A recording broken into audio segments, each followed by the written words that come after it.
Welcome everybody to the Picken Board of County Commissioners work session on Thursday, November 5th. We're holding this meeting at the Gant Molly Campbell Conference Center. So the background looks different than our normal meeting room. We are going to do our board reports now, which is the last thing on our agenda, so we can get out earlier this afternoon. So, board reports, Northwest COG. Northwest COG, our last meeting was we did a preliminary review of the budget, which was very well presented. It was a phone conference. So I did talk with Liz Mullen at Northwest COG about my concern about losing that face-to-face relationship that COG was so well known for in prior years. But there are some members of COG who were tired of making the drive, so they turned most of the meetings to phone conferences. So I'm going to present at the next COG meeting on December the 3rd. I'm going to go to the meeting at the COG office in Silverthorne because it's much more amenable to actually having a discussion when you're in the room with somebody, not sitting in your pajamas on your couch from home. And I'm going to talk to them about maybe bringing back face-to-face meetings, maybe at a couple of jurisdictions every summer. Like start the spring off with one in maybe Walden and the next one in Granby, someplace. So we can actually meet each other, see each other, and visit those other jurisdictions because I think you get a better feeling. So I'm going to be working on that. So I'm actually, when I'm going over to the Colorado Bark Beetle meeting, I was going to try and meet with Northwest COG then, but they will all be out of the office. So I'm going to make the drive over in December and actually have a face-to-face. The other issue, and that was the same thing with the Economic Development District, they had all their meetings on our regular Wednesdays, so I couldn't go to any of those. So they have now shifted that schedule in 2016 to be the third Wednesday, so I'll be able to make most of those, which will be nice. Since I'm vice chair and I never get to come to the meetings, it'll be nice. The other item that I am part of is the Rural Resort Region, which is kind of now more or less the workforce meeting. The workforce meetings, again, I sit in the room and wonder why I'm there, other than the fact that the state requires the members of boards of commissioners in all 5 counties to be there, because most of their activity takes place on the I-70 corridor. So I'm trying to figure out a way we can bring more of the value of the workforce issues into the Roaring Fork Valley. And I don't know if I mentioned this already. I know I talked to Rachel about a comment made by a Garfield County Commissioner at the last workforce meeting about social services. So I was trying to be very clear with him about the fact social service issues, Pitkin County tries to address that with our community health services that we extend to people who just work in the county, don't necessarily live in the county. So that was an interesting discussion. And I'm hoping, there was nobody there from the Housing Authority. They were supposed to do a presentation. There was nobody there from Pitkin County Housing Authority. So I kind of had to wing it. They were asking me about statistics and data and numbers, which I didn't have, and it was kind of uncomfortable for me because if I had known I was going to be the only one there from Pitkin County, I would have been prepared. So I don't know how they got a mix-up on dates, but the same housing issues. They're having real rental issues in most of the other jurisdictions along the I-70 corridor. They just have no rental pool. Summit County has lots of acreage that they can use for housing, but they don't have any funding mechanism. So, are we okay? So that it was an interesting discussion, but it's the same discussion that we've had for 20 years, throughout the valley, especially our valley, about housing, and now it's raising its ugly head again in the I-70 corridor, mostly because they cannot recruit employees, and they have this growing economy with nobody to service because there's just no place for people to live. And people, they're sending a bus over, into the Empire and Georgetown area to bring people over. Now, I mean, that'd be a scary bus ride every day. So it's just an interesting concern throughout the western slope. Yeah. So, but that was kind of the extent of it, and those are my only 2 reports. On the Northwest COG yesterday, I attended by phone the RAC meeting, which is the Regional Advisory Council of the Alpine Area on Age, and I was actually presenter, I gave them an update on the Strategic Action Planning Group on Aging. And we're getting to the point of soliciting people from outside the 23-person committee to serve on subcommittees. So there was quite a bit of interest of different people at the RAC meeting to participate in the various subcommittees.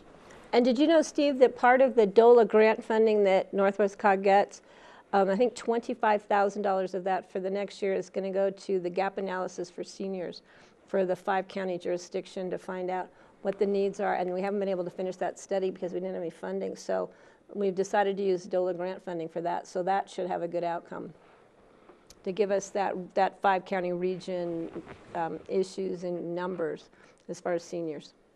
And just one follow-up on that. Peg McGavick is our representative on the RAC committee. There's always somebody from the Senior Services Council is appointed to that, and they reappointed her yesterday at that She does an amazing job at those meetings. A couple of side notes as well, Patty, that might be helpful. One is that Club 20 has dealt quite a while with this travel distance issue and becoming part of the modern world and everything. And they found a program that they've started using that's relatively inexpensive that allows up to, I think, around 25 people to teleconference at the same time. So on your screen will be 25 spots and their faces. We do that with the workforce. We do it at CMC. So you don't have to go somewhere else. Oh, if you just have the video conferencing on your computer, you hook in that way and talk. So anyhow, I just thought maybe have Liz or somebody talk to Christian Reese, who's the director of Club 20, about what program they're using. So even if you are able to do some in face and some this way, it might be a little better this way because it's not a blank screen. Yeah, so, that's a good idea. Just chat with them about that. And the other is on the workforce issues.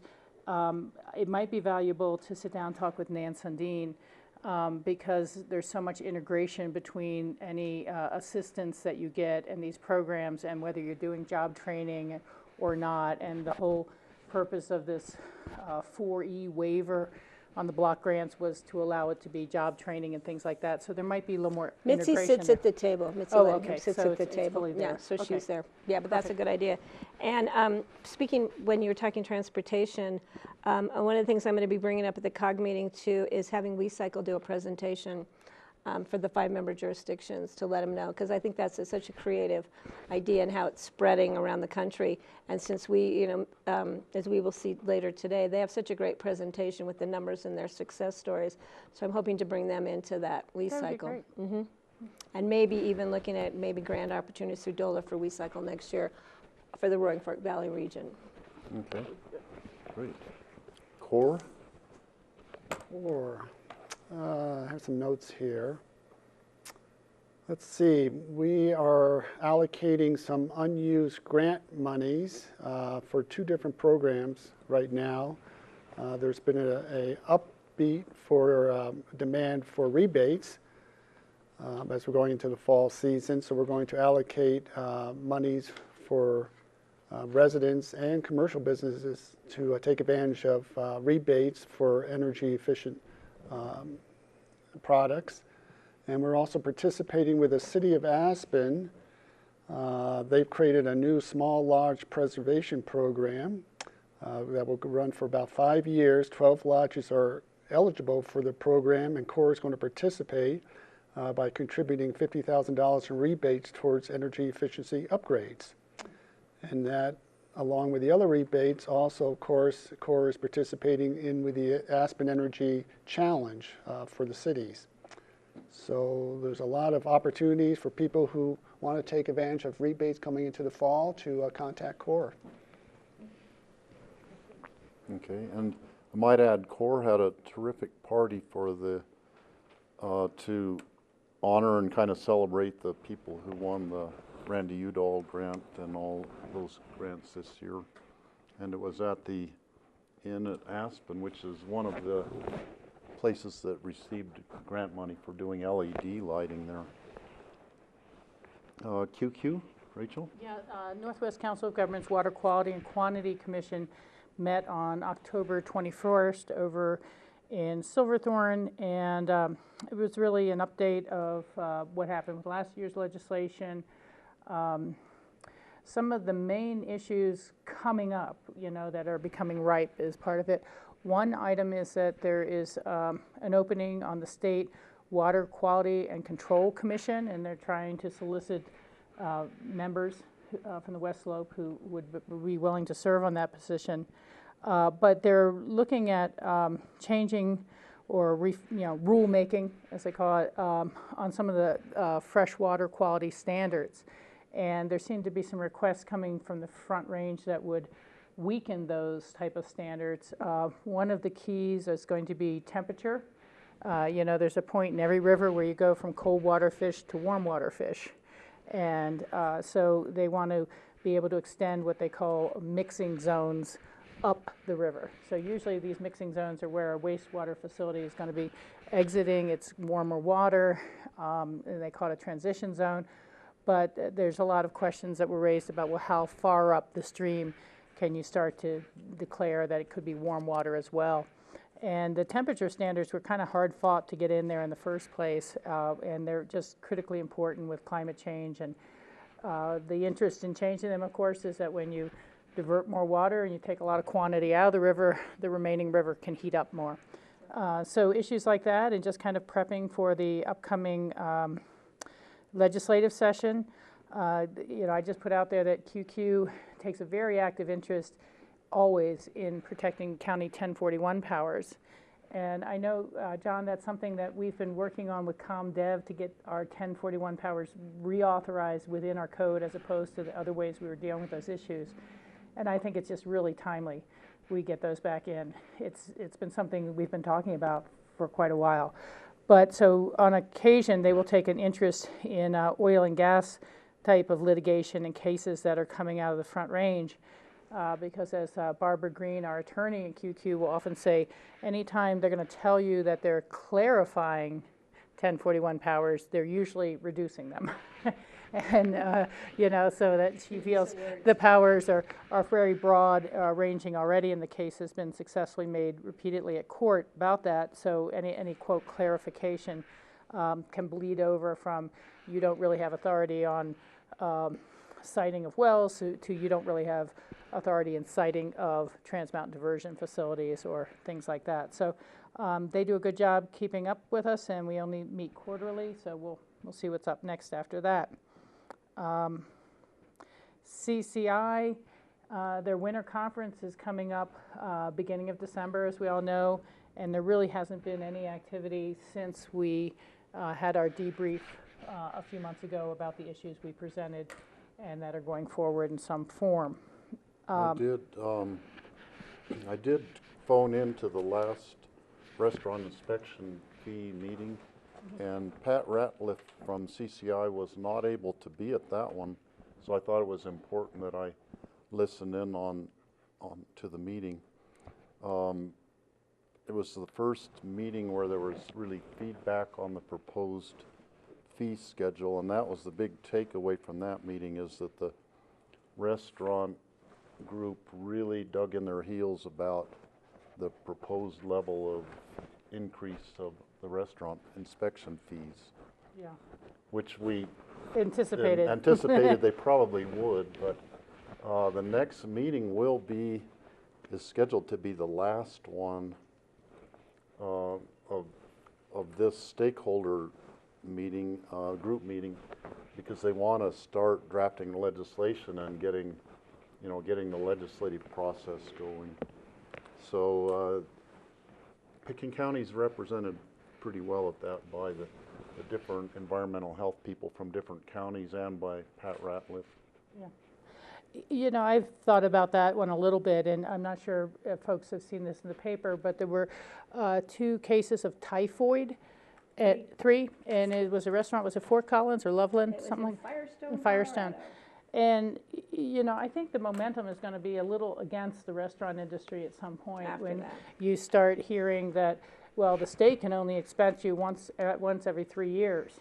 And we're having typhoid outbreaks. And what does that do for tourism and people's comfort to come here? And I think it's time to start playing real hardball with the restaurant industry, and to say get on board, or you're going to see places closed that don't get inspected again for weeks and don't get reopened, and let those operators start telling the restaurant industry that. As Pat always points out, we know only about 15% of all Colorado restaurants are members of the Restaurant Association, and we need to take public safety and health more seriously. Club 20 is going to have their legislative 2 days in Denver on the January 21st and 22nd. It's coming up for anyone who would care to attend that. They generally meet at the Capitol and have various senators and folks, representatives come in and talk about what they're working on this year, take a few questions, a few usual presentations, where ledge is going, occasionally a little bit of time to talk to the governor, and then the next day they meet with the Denver Metro Chamber of Commerce to see what are the common issues between the two groups. This is the first time where they're actually going to try a joint meeting with some of the other collections of rural counties. There's 2 others that formed actually after Club 20 and kind of trying to follow the Club 20 model. One of those is Action 21 and Progressive 16, I think, are the 2 other groups. So they're going to do a joint legislative session for the first time. So we're not sure how that's going to turn out, but we're going to work with that. Okay, Basin Roundtable. I was not able to attend last Monday's meeting at the end of October. I believe you were not there either. No, I didn't make it. As far as I know, things are still moving forward, but we have submitted our final comments to the water plan, and that is supposed to be given to the governor and released publicly beginning of December, sometime mid-December. Yeah, and I know that they're planning on taking a break for, I think, 2 months, and then meeting the 3rd month from now and start working on next steps for the Colorado Water Plan. Yeah, good. Rudai Water, Michael's not here. Accra. Well, hold on one second. On Rudai Water and Power Authority, Mark Fuller put together a truly excellent forum that was held down at the 3rd Street Center about 2 weeks ago. One of the main presentations was the Valley-wide water efficiency plan, which the 5 different governments have been working on quite a while, and collectively it's really a great step for the watershed. There was a lot of breakout sessions about how do we advance some of the other important issues for the watershed between water quality, water quantity, development guidelines, and education, outreach, things like that. We did see a presentation by the public outreach folks with Colorado WaterWise, who try to have a consistent message about efficiency, conserving, and not polluting the waters, to see, how we could get a unified message. I'd like to say it was really well attended. I appreciate the participation of our staff, City of Aspen, Snowmass Village, Basalt, Glenwood Springs were all there, Carbondale as well. So there were probably 40, 50 people in attendance, and it was a long session. It was from 8:30 to 4. So one of the real issues kind of coming from that, although it's just nebulous now, but really what would be the appropriate structure to really coordinate better the different water activities. So it's not a little piece here and a little piece there and a little piece here, but how do you start to integrate so there's, say, commonality among the 100-foot setback from rivers for new development, or how is there commonality within implementing various measures. So that will be ongoing, but I really want to compliment Rudai Water and Power Authority for that. They were heading up the collaboration behind the water efficiency plan, and we'll probably be able to find some ways to take it forward from there. Okay, Accra, does anyone have anything about Accra? That's Michael, and he hasn't been there. Raft aboard. Can I just make a point, though? Mm-hmm. It would be great. I'm not sure when the Accra meetings are. I'm supposed to be the alternate. And I think they have a standard schedule, so I could, is it? Yeah, it's the 3rd Thursday. Okay, 3rd Tuesday. 3rd Thursday. Oh, it's a Thursday? No, Tuesday. Tuesday. Oh, I'm sorry. See, I'm on Thursday. Yeah, it's on our work session day. 3rd Tuesday, because you. if he's not going to be there, I could go, and I just never know. So maybe I'll try and put that in, and I can always call him if he's not going to be around. Yeah, that's a little awkward. They don't, quote, have an alternate seat unless that person's there, because I was an alternate for a while, and I went to the first meeting, and then they're like, there really isn't a participatory role for alternates. But if a regular rep's But I not there, wasn't sure whether it's the third or fourth, so just double check that. I know it's, check, yeah. Susan knows, that's the one Tuesday we always start at we have 11. to start late. Yeah. Yeah, but is it okay then if the alternate goes if the regular person's not there? Oh, yeah. Okay. And you could go and. They just want us to sit double not- up. You could go and sit in the audience, kind Okay. of, but not at the It table. just would be nice if we had somebody in the room. Yeah, I agree. That's ACRA. Thanks, Wrap John. the board. Senior council. George, do you have anything from the RAFTA board? Well, RAPTA is just as all the government entities are doing this time of year, Budget. working on the budget. Great. Senior council, the big item in the last meeting was a presentation about the Amori building, as I call it now, where Tony Wagner or somebody stole his first kiss in the Armory building. Yeah. By Jeanette Darnauer did a presentation on that. Because the senior center, it would be a potential location for the senior center to have activities in town. So they're definitely interested in that. It sounded like the golf tournament was quite successful. Everybody had a good time. And that's about all. Steve, is there any funny, any issue when Jeanette did that presentation? Because I've never seen the presentation on the Armory, did change of use. Was there any issue as to how they're going to fund any of the retrofitting of City Hall or any of that? There's probably none of that? Jeanette was just talking to the election issue, Okay. urging people to vote Yeah, that's kind of how it was for the going out there. community use of the building. Okay, that's how it was going And out she there. had, she had lots of drawings and things, the conceptual drawings of, if they take the top Top floor floor out, out and make put it- it back the way it used to be with a big, huge Used to be a dance basketball floor, court. meeting room there. Okay, all right. Just so you know, I dropped a packet of materials that came back from the Rural Action Caucus from NACO in your box yesterday, and gave Marty Ames a similar packet. So you don't have to share your materials with her. She'll always have those. Good idea. Okay, Yeah. thank you. I appreciate that. Nordic Council? Nordic Council, we saw a presentation and approved the updated master plan last week, I believe. Nice. Intermountain, start setting track. Yeah, today. Soon, Later hopefully. this afternoon. Intermountain TPR? I mentioned this briefly at a work session, but given the weather conditions now, everyone knows Independence Pass is closed, but CDOT made a presentation in terms of some of the ways they're going to be more proactive this year along the high I-70 corridor, specifically the passes, Eisenhower Tunnel going over Vail Pass, and we may see some temporary closures on these passes if weather dictates it, to allow snowplows to get up there and get those roads cleared prior to having cars get stuck up there and causing delays and accidents. They also will probably look at enforcing a chain law for all vehicles, including cars. And so people may be stopped, and you either need to have a four-wheel drive and adequate snow tires or some sort of traction device. And again, the goal is to prevent accidents, prevent long closures of these roads due to cars that are not adequately equipped or roads that haven't been plowed effectively. So I think it's a good program, and they've got a very good new updated weather app that they're going to be using to try to monitor exactly when these storms will be coming in and where the locations will be, so that they can be very proactive in getting their snow plows out ahead of it. So we'll see how that goes.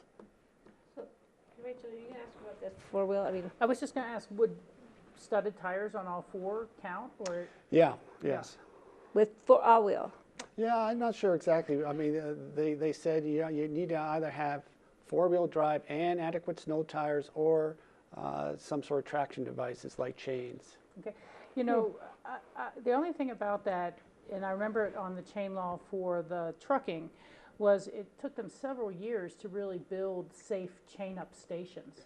And if you're now going to have all the automobile traffic going over that pass, you know, needing to pull over to put their chains on and then pull over to take their chains off, you know, that could be hundreds of cars at a time. And adequate lighting and making sure they're not going to get hit by the cars passing. But you're not going to mix passenger cars in with 18-wheelers in an existing chain-up station. So, you know, I'd encourage them to continue to do that, but think about the practicalities. So that's all. I mean, I've never really had any sort of problem, no matter how yucky the road was, when I had an all-wheel drive with our all-winter tires from the county fleet. And then on my personal car, I use studded on all fours, but it's just a little Honda Civic front-wheel drive. But Yeah, but we may need to follow that too, John, for the county vehicles. If we need to just see how that pans out. If we need to have chains, we might need to have chains in all of our county vehicles that we may be taking over the passes.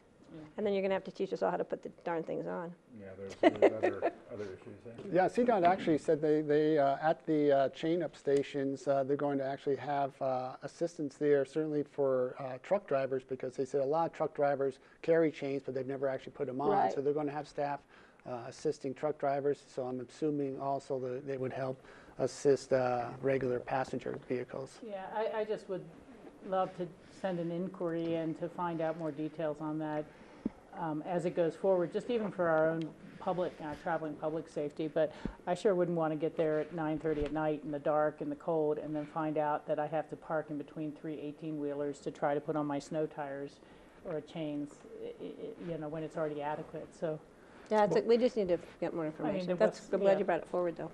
yeah, thanks for the update. They showed on television a couple days ago, they showed these sock thing, I think they call them snow socks, that you can put on a passenger tire really easily. And they qualify for being adequate chains. And it's just a real quick and easy thing, and they said a pair of those cost, I think, $100. So that'd be something, if we did have to start putting some stuff in county cars, maybe that would be a way to go, something easy that I don't think you have to lie on your back under the car to hook the things up. On chains, but it's been a long time. I think we see where it comes out. We'll And see where it we'll- comes Yeah. out, but, and you'll see what their public process or input is too on that. Okay, does anybody else have anything on board reports? I just want to make a quick comment. You know, we have this new large room, John P., which is great, and everyone is sitting in the back of the room, so we have no idea. It's like you're a They're long afraid ways you might away. call on them, George. So perhaps a larger room is not in the best interest as we move forward. If We'll have that rolling door, we'll close it off and make everybody, all the staff people have to sit right up close. Okay, and moving on to our next item is the address ordinance update. As to our question is, how do we get to the Gantt? Quickly before we start, I printed out copies of just the final. Could you introduce yourself for the absolutely. record, please? Yeah, and you'll need to be at the microphone. Yeah. New room. Hello, I'm Alex Durant. I'm with PitkinCounty GIS in the BITS department. I'm the Public Safety GIS Addressing Analyst. Thank you.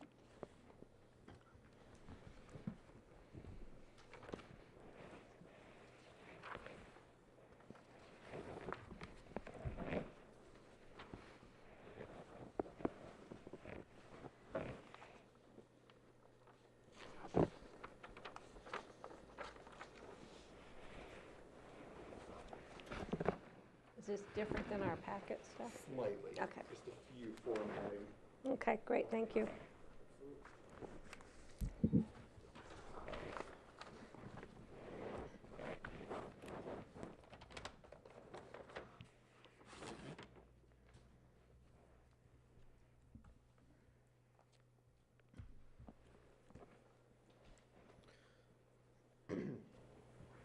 So I would like to start with just the general background and overview of the address ordinance updates. Of course, this is coming from the GIS staff. The original address ordinance was adopted in the fall of 2012. And then in August of this year, responsibility for addressing was transferred from communications to GIS. Part of that transferring process was to look through the address ordinance line by line, to watch all of the videos from the original adoption of the address ordinance, and also to really look at the process that communications had been using to assign addresses, their outreach to the public, to look at what worked really, really well, and also to look at ways that we could possibly take the expanded resources, being myself, and see if we can improve the process and the customer service for our constituents. In looking at the document, we pretty quickly started looking at places where we could streamline the document, where we could make the routine updates. For example, in that time, since the address ordinance has been passed, of course, the county and the city offices have separated, and we still have City of Aspen GIS listed in the ordinance, and Aspen Pitkin County Communication Center. So we wanted to really update that, clean up the formatting, the indexing, some general small updates in the wording, and also to really look at the address guidelines and see if we could add any further refinement to kind of build up that framework so a member of the public could look at the ordinance online or in paper and really see the exact process that I go through when I receive an application for a new address or an updated address. We looked at the address committee as it had originally been laid out, and we saw that a lot of the function of what that committee would do has really transferred to my position since I'm now here full time. So we looked at the address committee and the fact that they'd really never formed or been defined and weren't having anything to do with the administration of addressing, and that is now purely at my desk and of course being overseen by GIS. And finally, I went out and I met with county departments. I met with Road and Bridge, Community Development. I met with Communications. I went and reached out to to Aspen Fire Protection District and also the other fire districts and asked what's been working really well with it. Where can you see room for improvement, and also where in the process could you see a more active approach to make sure that all of the county stakeholders really get what they need out of this document while we're looking at it. And in visiting with Public Works, they had a lot of requests made as far as signage. And as I found out this morning on the phone, their budget is only for 15 signs a year. All signs, including stop signs, street signs. So we really wanted to look at what we had written in the original ordinance and maybe see if we could reduce some of the burden on Public Works if we're going to be having a large amount of new street names coming in with new signs, and really try to make this document function as best as we can.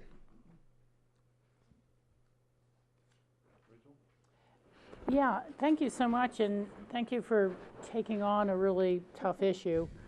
I'd like to premise this by going back to our original discussions on this issue, and that is public safety and public response time, whether it's the ambulance district or the sheriff or police.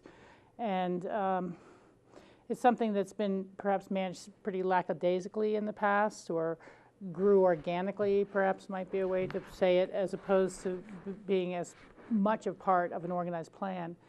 And I think it's important for the public to note that as we are moving our dispatch out to the Airport Business Center, and then may eventually be joint dispatching from Eagle County building, and we have even backup dispatching right out of Vail for issues that may concern us, that you don't necessarily have the residents who've lived here with 40 years of history behind the phone anymore. It's been very hard to recruit. We're trying to recruit now It's a 6-month training process for dispatchers for emergency response, a very high-stress job.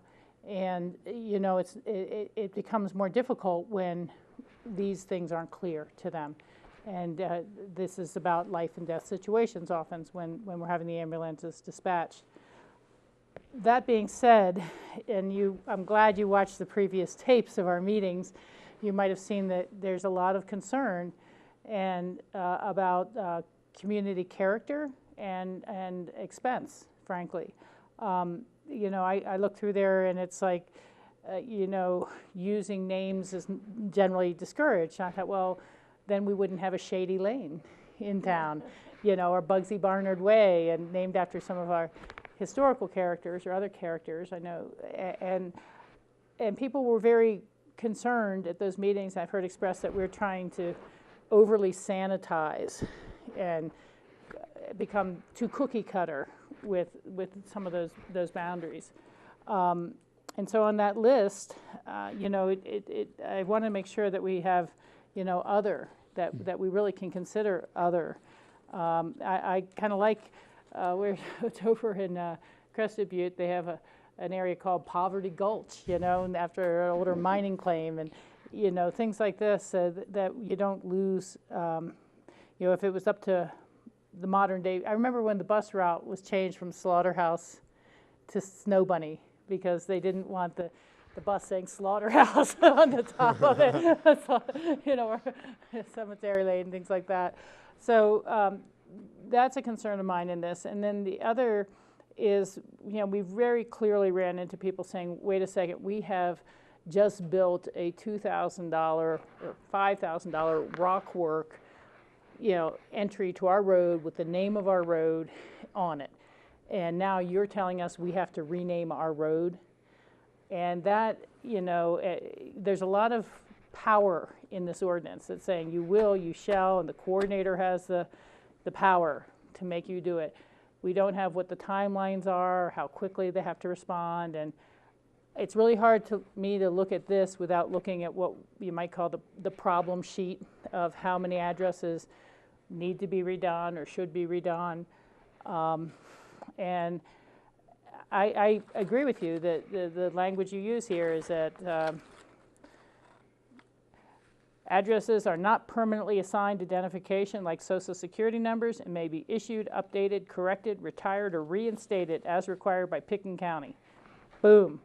And that just doesn't sound so much like the PitkinCounty way to me. And I'm not sure I would feel comfortable placing that much responsibility or power on one person without an appeal process, an appeal in the, okay, I must have missed that in the document, but I can see literally everyone being appealed to us. And I think that might have been part of why we were talking about the committee before, was to try to vet and work with these people. But this is a difficult assignment, and that's why I think it wasn't formed, and that's why it's been passed along through one department to the next. So, you know, I think that this is as big a change to our codes as almost anything else we've ever done, and would need to try to circulate the document to the caucuses and discuss what it really means to them.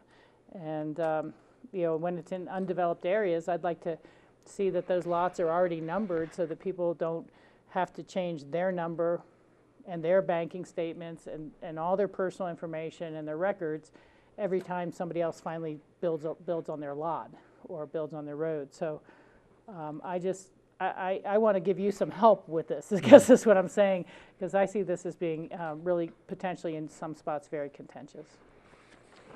Yeah, Rich, when you were talking, I looked it up and saw that the appeal process only goes to the county manager, and I'm one who's very standard in that always needs to be able to be bumped to the BOCC. I don't know how many of those we would feel, but I think people have the right to come back to the elected officials if they're not satisfied with the county process.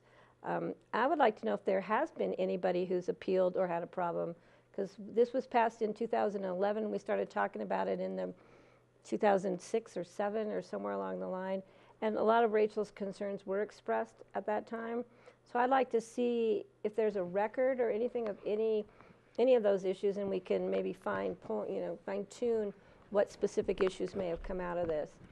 The one we did hear then was about changing all of their information. I just ordered business cards. I just, but I think people need to realize this is in the name of public safety.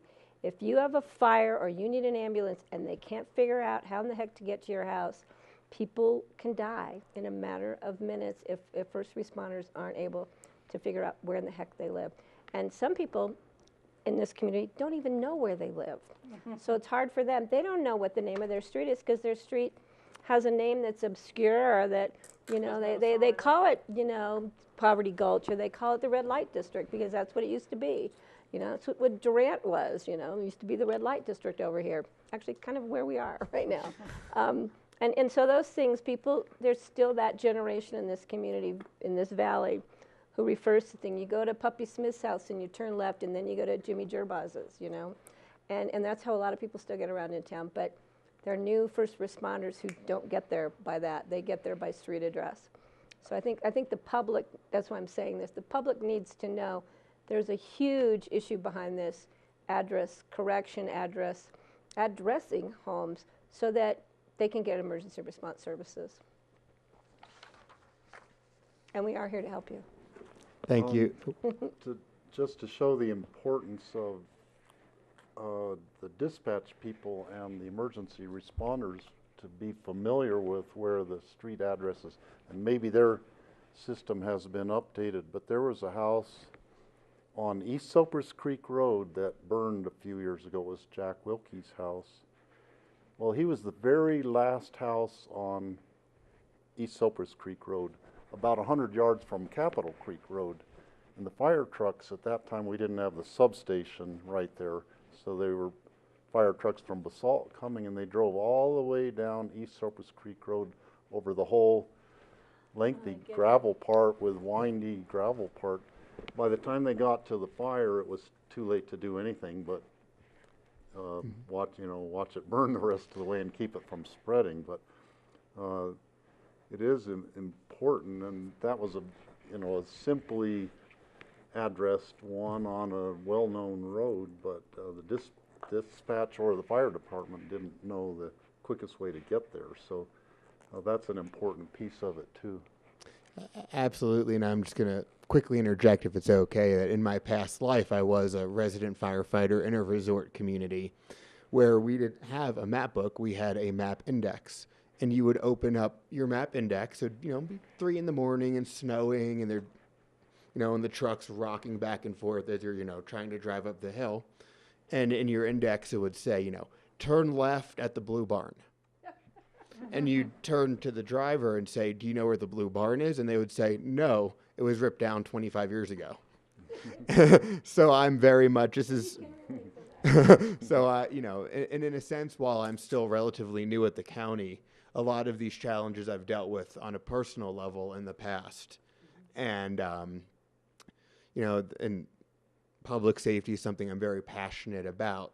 And part of my goal in getting the ordinance updated and then starting to get our addresses updated is so I never have to come before the board and say, we lost this house because 911 couldn't find the address because I didn't address it or because we didn't have an issue. That would be unacceptable to me, and really the only acceptable outcome is for me to try and get as much of this standardized and then get that information on to the ambulance district, onto the fire departments, onto our law enforcement officers, to try the absolute best I can to make sure that we have everything as together as we can get it. Of course, there are always surprises, and there's always the unknown. That's just a given in public safety, but the best that we can do from a laid out standpoint is really what I'm trying to get at.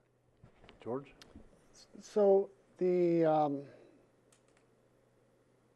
Pitkin County address standards, is that just for unincorporated Pitkin County, or does that include the municipalities? As of now, it's just for the unincorporated county. Claude Slater at the city often reaches out to me on questions, and I know at least the city often does refer back to our document. So there are a few items in here specifically in the mechanism of addressing being commercial multifamily, multi-use buildings on multiple frontage. We don't have many of those in the county, but the idea there was to take the standard that the fire department and the city had been using and codify that in our document so the city can refer back to it. Of course, the ultimate hope is that the municipalities would be able to use this document as well, but of course that is on the municipalities to look at. And do you have an idea in terms of the extent of the need to update addresses in the unincorporated Pitkin County? I mean, is it 100 addresses? Is it 10? Is it 1,000? Any idea in terms of the extent? I personally haven't done a study since the original study was done at the last address ordinance. I will say that since I have been working with our data and actually addressing, we have found several problems out there that, in my opinion, need to be, no pun intended, addressed almost immediately. One area is Brush Creek Village. The parity, even in the yacht up there, is quite honestly a hazard and needs to be corrected as soon as we can possibly correct it. I would say the number is probably similar to the number we were looking at, or the number that was looked at in 2012. Of course, there have been more than 10, but I haven't zeroed in on the exact number of those that have just been cleaned up naturally as they've come up on a permit or as they've come up on a reason to action and to correct them. But So when you look at, let's say, Brush Creek Village, which you said is an issue that should be updated, are you working with the Brush Creek Village HOA, or how are you going about that? So with Brush Creek Village, that was identified through a specific request for an additional housing unit on a driveway that would then have 3 and then become non-compliant. Through that process, there were some of my emails were exchanged with the HOA, with, I believe it's the water board up there, but we at that time only tackled readdressing the 2 homes on that driveway. I haven't reached out yet to the entire HOA as a unit for the group readdressing. Quite honestly, looking into this document has been taking a significant amount of my time.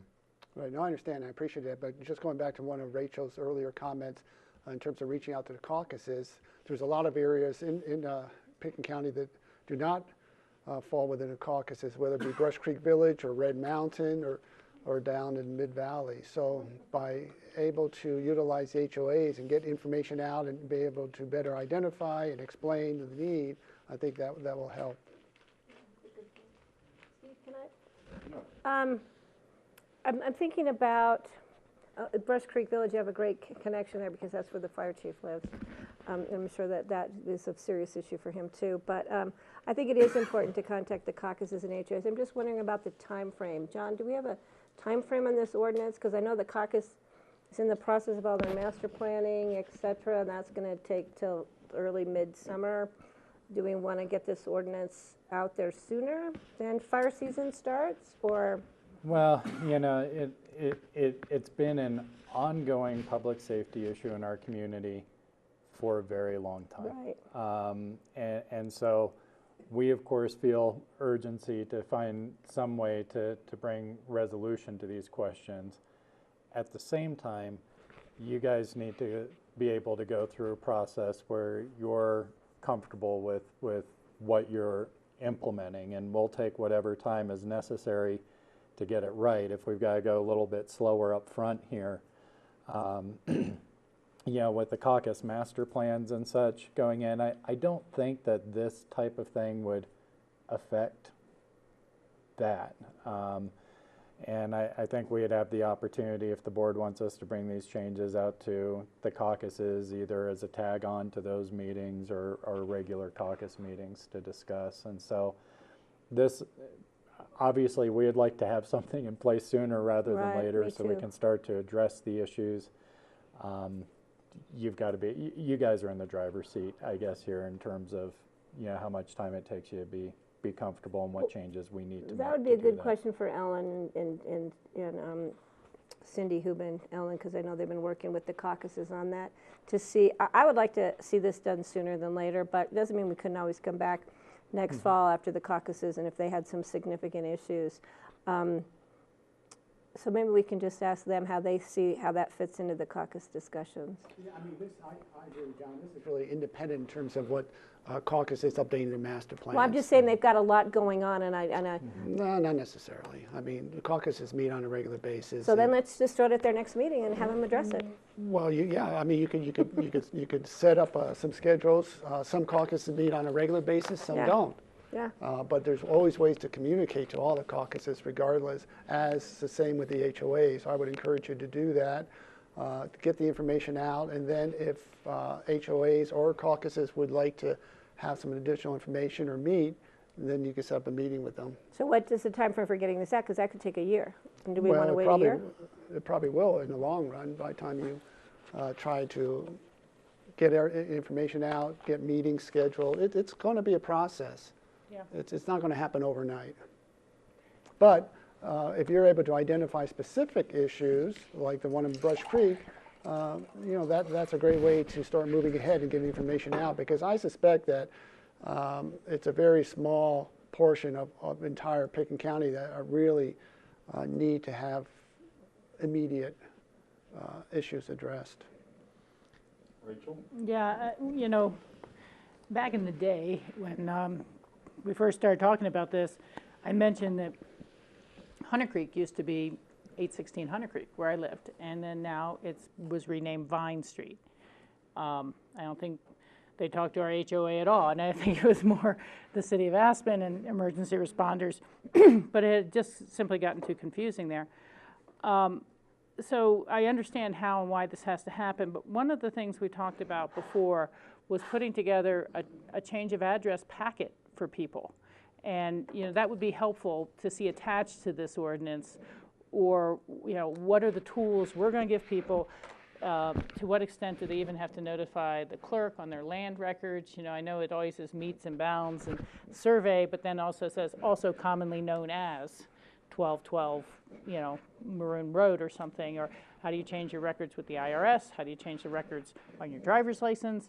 It can be considerable expense, and we all know how people don't like to go to the driver's license bureau in Glenwood, but to really give them that heads up. And so maybe you've already prepared that and you just didn't bring it, but that was something we really talked about, is how do we make it as easy as possible for people, even if it's including the envelope address to who they need to send the form into, and what is the form for a change of address, even with the post office, because I can see the post office, after your 6-month change of address form expires, how much of your mail are you going to lose? How many creditors do you have to correspond with? And just a lot of people. Maybe it's literally a postcard set that you can send out to your Christmas card list or something to say, this is my new address. But that's a big deal, and having that as full as possible. The other two things that I may have missed in reading through this last night, but I think it would be great to have some examples of what appropriately posted numbers on a house would look like, or on the end of a driveway. I saw the street ad in there, but working in our historic preservation handbook, we have examples of what is an acceptable redevelopment, what is not. And so, is it that they can be on the house if the driveway is only 50 feet long, or does it need to be at the end of the driveway? And what type of post makes it clear at the end of the driveway?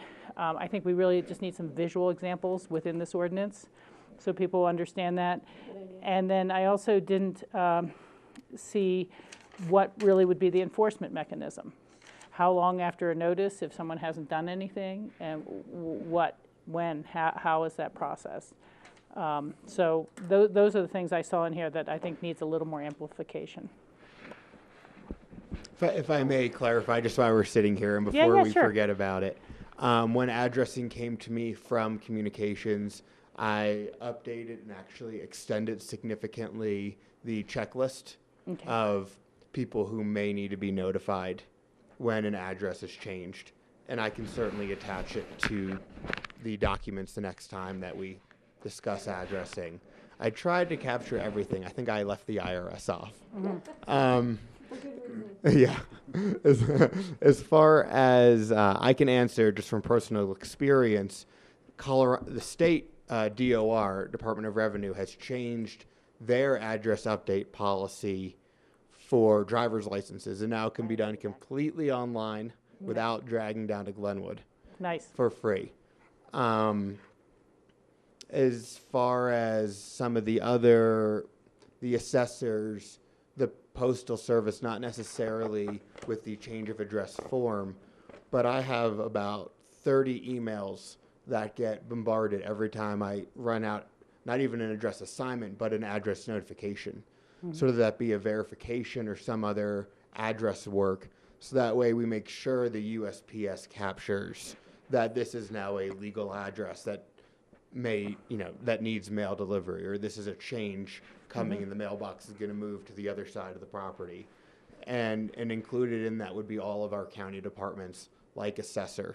And voting records. And voting records. County clerk recorder is also, and Mr. Mast is on that notification. And I often get questions from elections based on election records, and since I've been here as the addressing coordinator, we've tried very hard to get that stuff or those things cleaned up and taken care of. Okay. And then is there an enforcement mechanism or protocol in this? If someone hasn't, at a certain point, does PitkinCounty go out and put up a straight post and nail gold letters to it and numbers, and then charge them back for that? Or do we take them to court, or what happens? That specifically hasn't been looked at. Enforcement I left as the document came to me, which was as it was originally processed. Okay. I know we no longer have a code enforcement officer. We have a vacancy. I have looked into going to a code enforcement officer class for addressing, but because of the timing in the state, that's not an option for 2015, and probably not till the end of 2016. Since I'm often the one out taking pictures and checking on addresses. Okay. But we haven't addressed any changes in enforcement. Since at least in my tenure, enforcement hasn't been an issue yet. Okay. But I would suspect at some point we might have to cross that bridge. And I guess the one last comment, as you go out to HOAs or caucuses, I think it's going to be really important to use and have some of those GIS maps to show them where and how it's a problem. I think that's going to be clear. If it's just the paper and it's emergency response and we might get lost, and people aren't going to realize until they look at that map that, oh my God, we got 3 evens in a row, where's the next odd?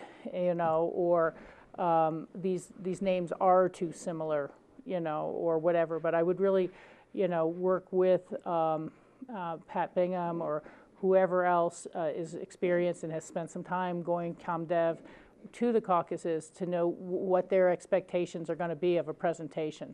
Because it's not going to be, here's our new document, hope you guys like it.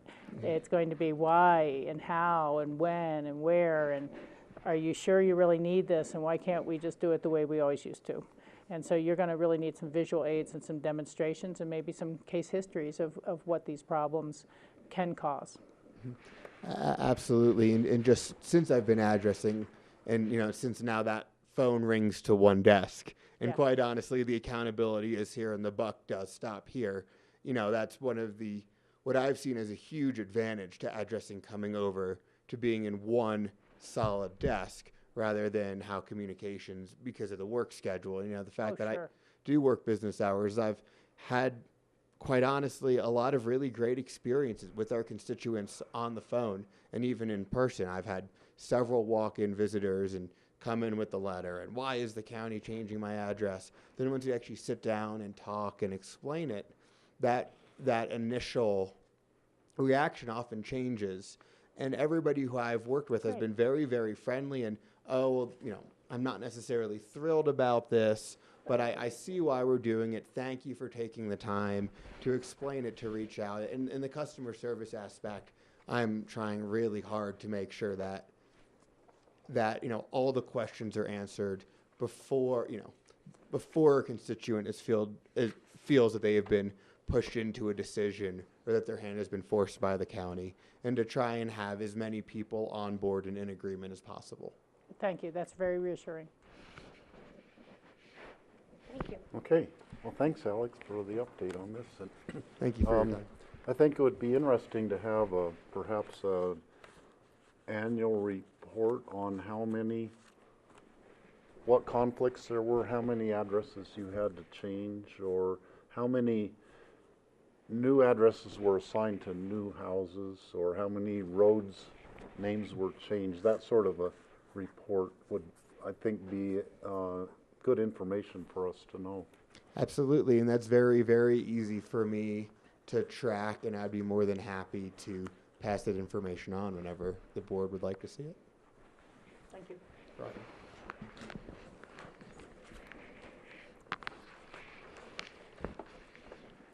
Okay, next up we have a citizen board interview for the Healthy Rivers and Streams Board. And this is Catherine Berg. I was trying to Nice trying to to see you remember all what you again. looked like, since I don't know if I ever met you, but you I do don't look think- familiar. I know I saw you when Yeah, you were I don't think around you were on before. the board when I left the county, or maybe you just started. I can't remember now. But anyway, nice to see you all again. So, Catherine, could you tell us a little bit about your background and why you're interested in serving on the Healthy Rivers and Streams Board? Yeah, sure.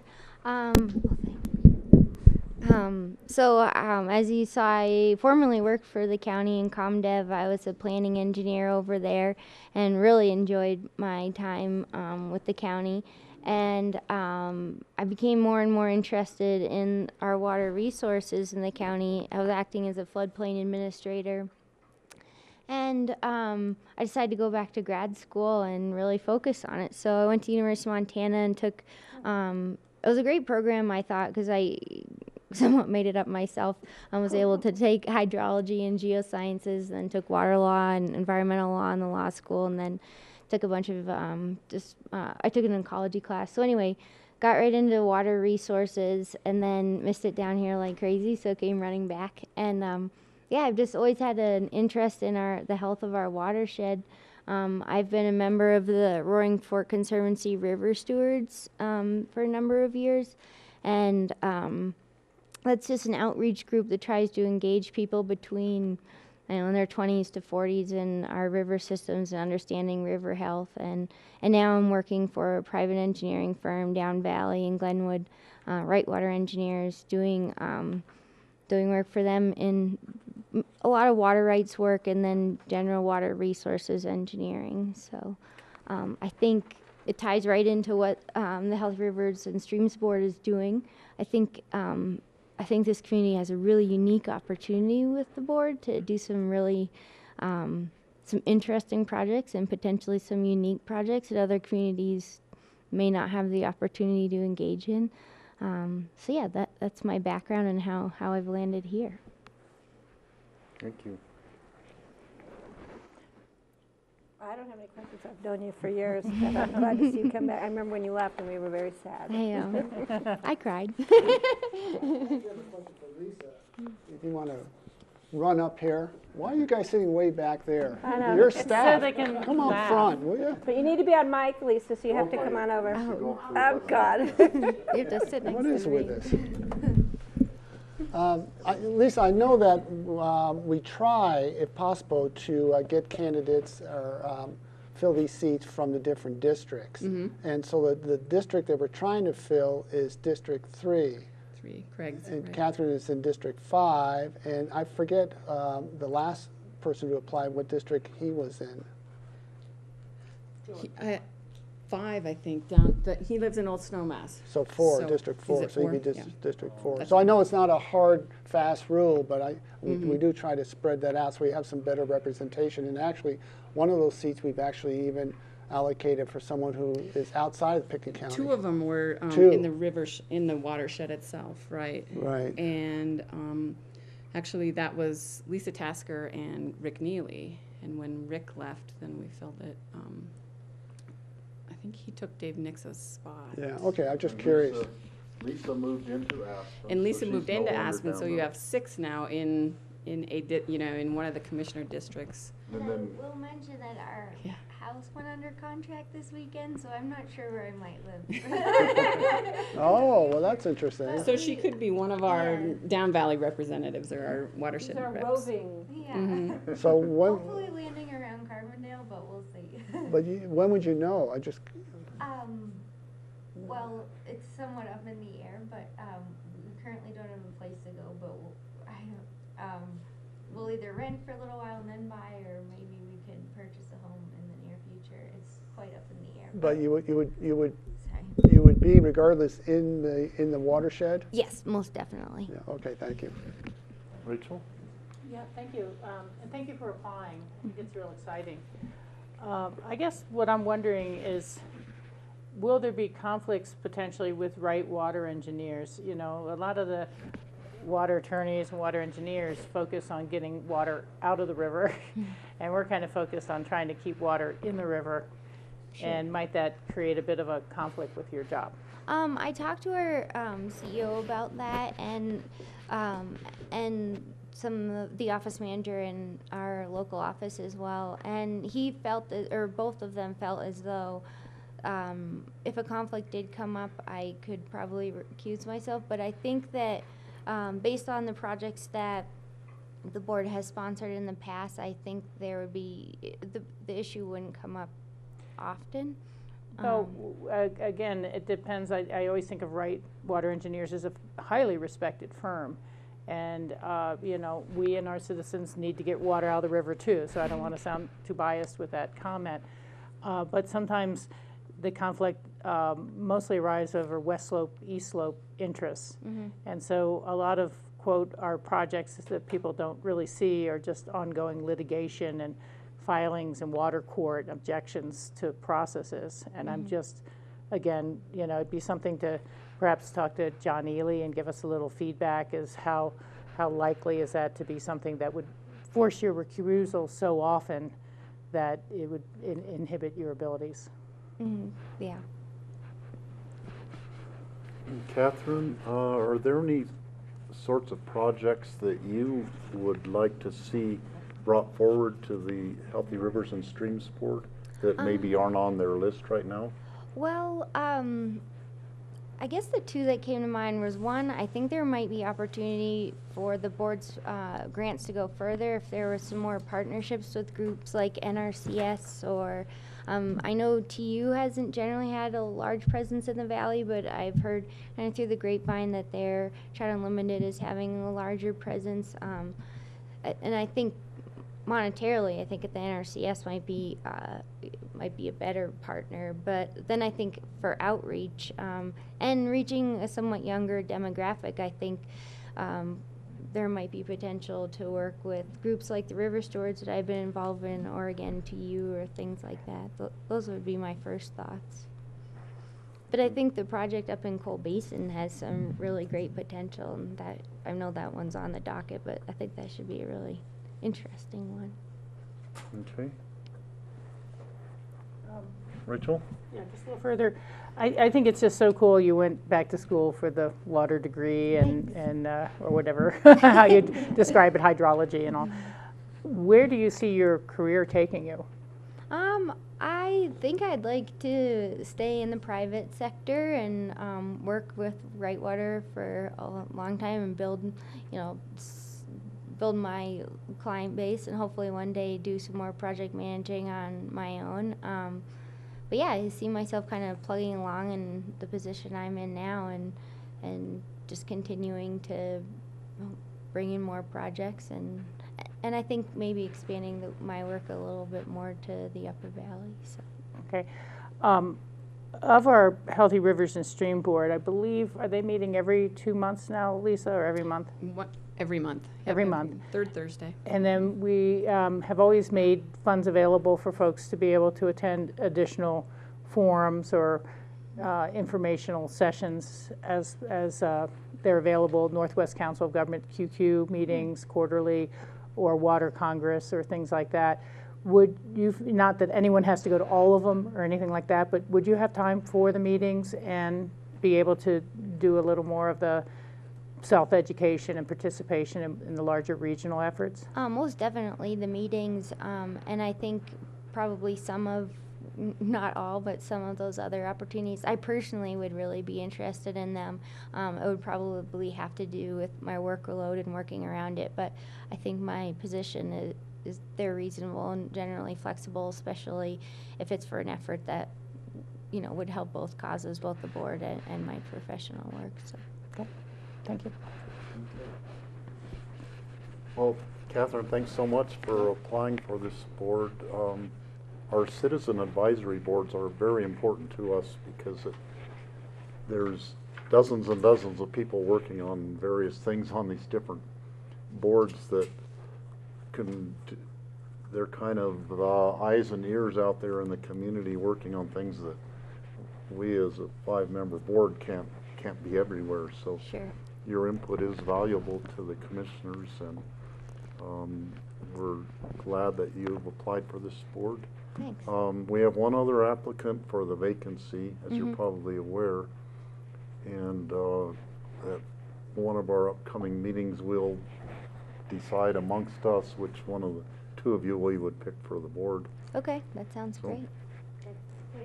Yeah, nice to see you all too.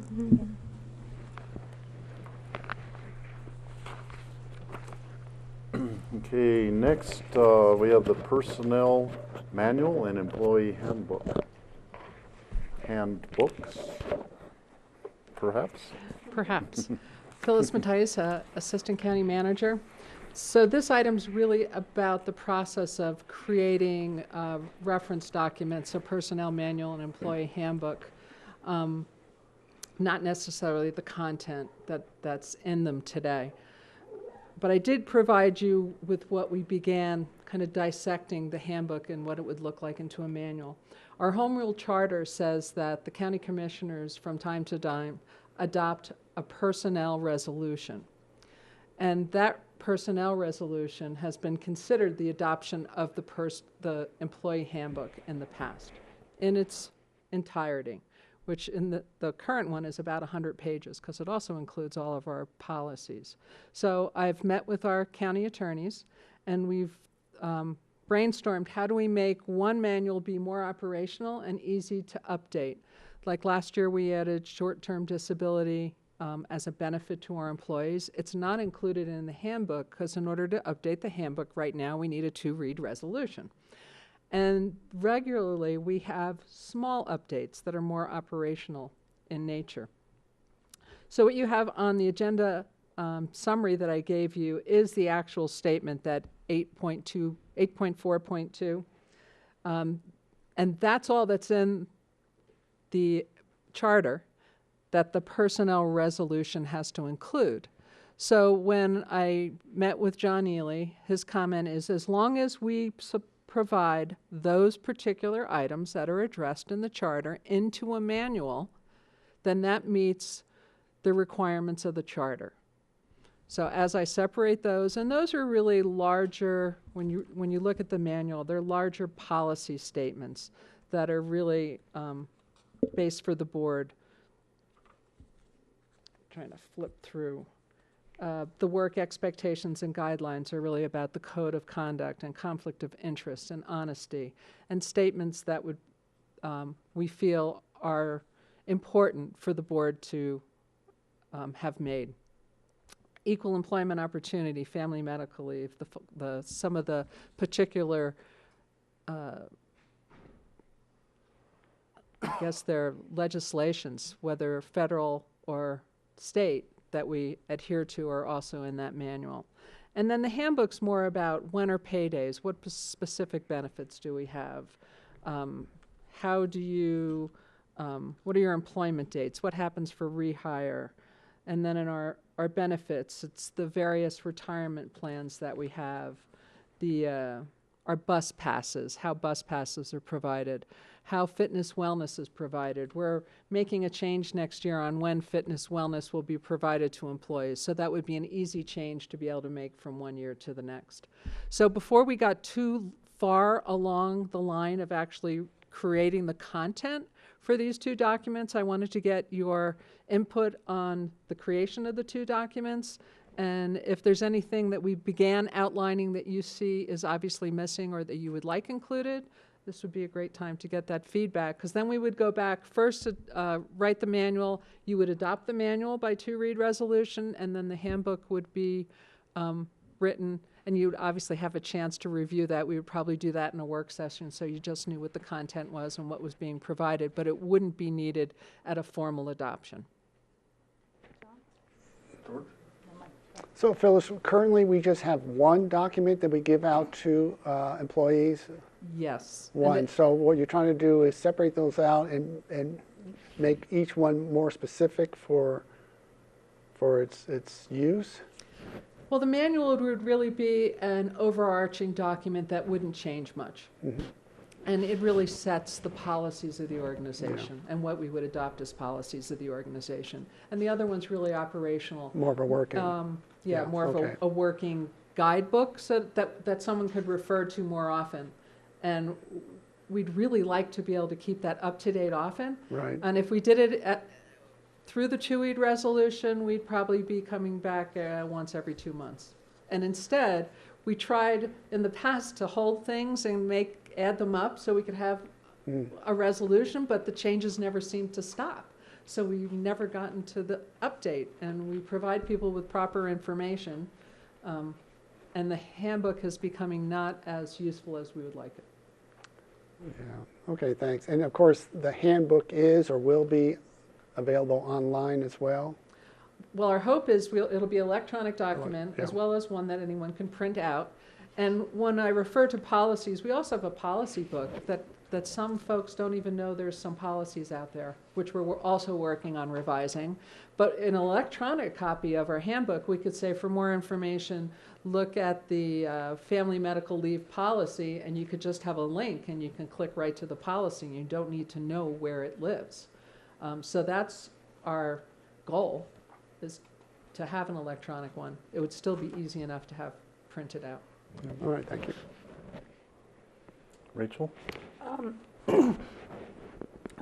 Page 9, campaigns, elections, solicitations. Just kind of the third sentence down. Employees shall refrain from any political activities which give the appearance that the county endorses a candidate or issue and or which interferes with the performance of normal duties. That seems a little tight to me and maybe needs to be more clearly defined, because I understand county employees cannot participate politically, but if the county has endorsed a question by resolution of the board, you know, it's kind of a county position, and although they can't campaign, they, you know, I wonder if there's a little mishmash there about if the board has endorsed a position. Again, you can't campaign on it on county time, and I just think it needs to be a little more clear. Mm-hmm. And then I also would need clarification. I don't have a position on this one way or the other, but I recall when I was first running for the county seat, and I came in to talk to the county manager and get a sense of where some programs are going and information. I saw an employee at a desk that had a button for someone else running for the same seat on, and I was told that, you know, we have a free speech policy, and so it doesn't interfere with your duties to wear that button, and, you know, it doesn't create a bias. This person wasn't, you know, taking money from me or reviewing a land use policy. But is that still allowed under this or not allowed? And that was a prior ruling. So I just think more clarification is needed here so that people don't, it's a little bit like housing deed restrictions. Your neighbor's gone for a weekend, you think they're doing something wrong and they're not. And so the more clarification, the better. Well, one thing I should say is that we worked with the county attorneys to begin this dissection process. So they are supporting in that it's okay to have the two documents. And then as we go through any of this, they fully vet any manual that would be coming to you. And they would make sure that. And I'm just looking for clarity, you know, because people can read right. through it, and you might want to bullet point a few of these things as, you know, an example of what would be fine, example of what would be crossing a line. You know, I don't know if that's necessary or not, but at the very least, just more clarity on specific activities and sections like that. Our design would be to have the manual that sets your policies, and then the handbook would go into the specifics. So as I would see it, the handbook would be the appropriate place to give that real information, because that's going to be the book that employees are going to go to, Okay. where we'd say appropriate activities are, and maybe bullet them, not appropriate, and make it more specific, and maybe even give samples to make it more easy to understand what we're trying to say. Okay, So, thank you. sure. I would support separating these into two. And I noticed that you have several things highlighted in yellow, in progress, in the In the handbook. employee handbook part. So you can make those changes at any time. You don't have to come back to us and have us approve a change that, you know, an addition that you're putting in there. And that just shows the benefit of having it separated into two, that it gives you a lot more flexibility in keeping the manual, the handbook up to date really easily.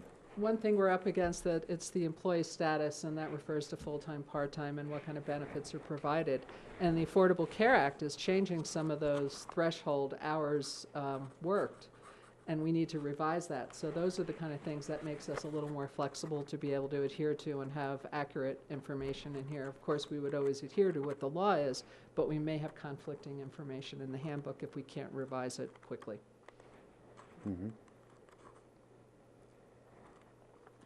So I realize And- there's a lot of information here. So that's why I just wanted to start with this first work session, so we'll have a couple more bites at this as we work through it and fine tune it and turn both of the documents into good working documents that are a good reference for our employees. Yeah, and I was looking at the big picture, like the separation of the two, and I wasn't like reading each of the parts in the get the name right here, in the manual. And perhaps, I don't know if you want to like review all the parts of the manual real carefully right now while we are making a change, or maybe that's something that could be done. You know, if we separate the two right now, then we could go back and just review the parts and see if we still want them that way, or if there are any changes we want. Or would you rather have us read very carefully through the personnel manual and see if there's any changes we would propose and do it all at once, separating the two and making proposed changes? What I could do is come back for another work session for the manual, and that way we can just concentrate on what you would like in that document and get it more polished, I'll call it, than what the format is now. Some of the sections in here are from the Home Rule Charter, where it states, I can't think of one, and maybe some of that election piece might have come out of there.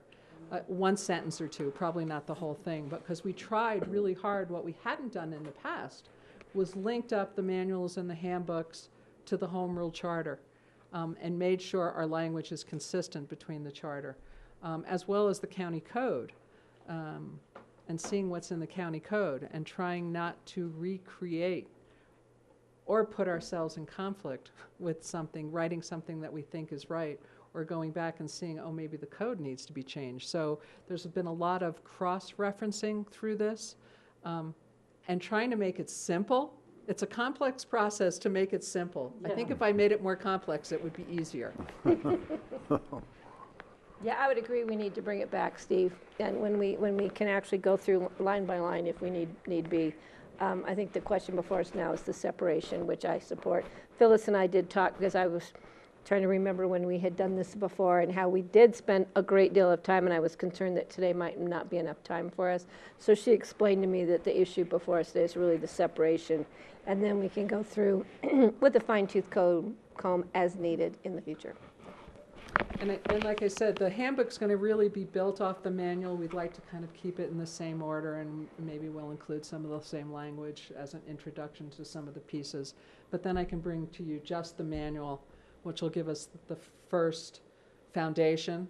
So that will be our foundation document, and then we'll build off of it the operational handbook, which I think will go pretty quickly once we move forward. And then our policies that will live in our policy manual. Some are adopted in our governance policies by the board, so those would come to you individually. And some are county manager policies, and some of those may be our paydays or something like that, something that's just operational. Great. Okay, thank you. Okay, then we will start our work. Okay, thanks, Phyllis.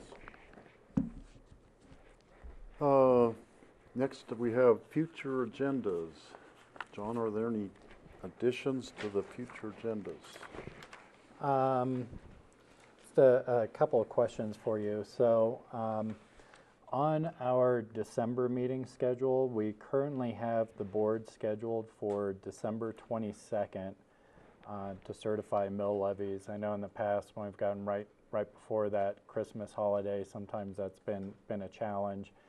It's a special meeting. It gives us time to prep the certification of mill levies for other political subdivisions. We do have the opportunity, if the board so desires, those political subdivisions have to certify their mill levies to us by December 15th. It usually takes finance a day or so to prepare those for the board's review to consolidate them down. And so while we have it scheduled on the 22nd right now, we could also do a special meeting on December 17th or 18th if the board would prefer to do it that week before. We could do it either way from a staff perspective, 6 of one or half dozen the other. Yeah, I think we should just keep an eye on it and see what our schedules pan out, because it's something we can always move to a different date unless there's a specific need by a specific commissioner to move it now. I'm kind of good either way. I know we've done it in the past, and if somebody can't be there, we get their input before. It's just pretty much a standard process that we have to do unless that's changed. No, it's really more of an administrative function of the boards to certify mill levies and make sure those are transparent to the public. And so I wanted you to be aware that we could make that change, and we don't need to make that decision today unless the board was already having schedule conflicts. So, Rachel? Well, we have the adoption of the budget on the 15th, so that the real questions will all be settled by then. And that is just a certification. I think there's something kind of nice about maybe clearing out the Christmas week, just because often other employees tend to use their vacation time then and not have to pull them in for meetings. So I look favorably towards it, but I agree we don't have to make that decision now. Did you want other comments, or did you have others? I will keep it on Tuesday. On the 17th, I won't be available. So every time we try to change meetings, it just confuses things, I think. Yeah. We have a set meeting schedule. I think we should, as best as we can, maintain that. Yeah.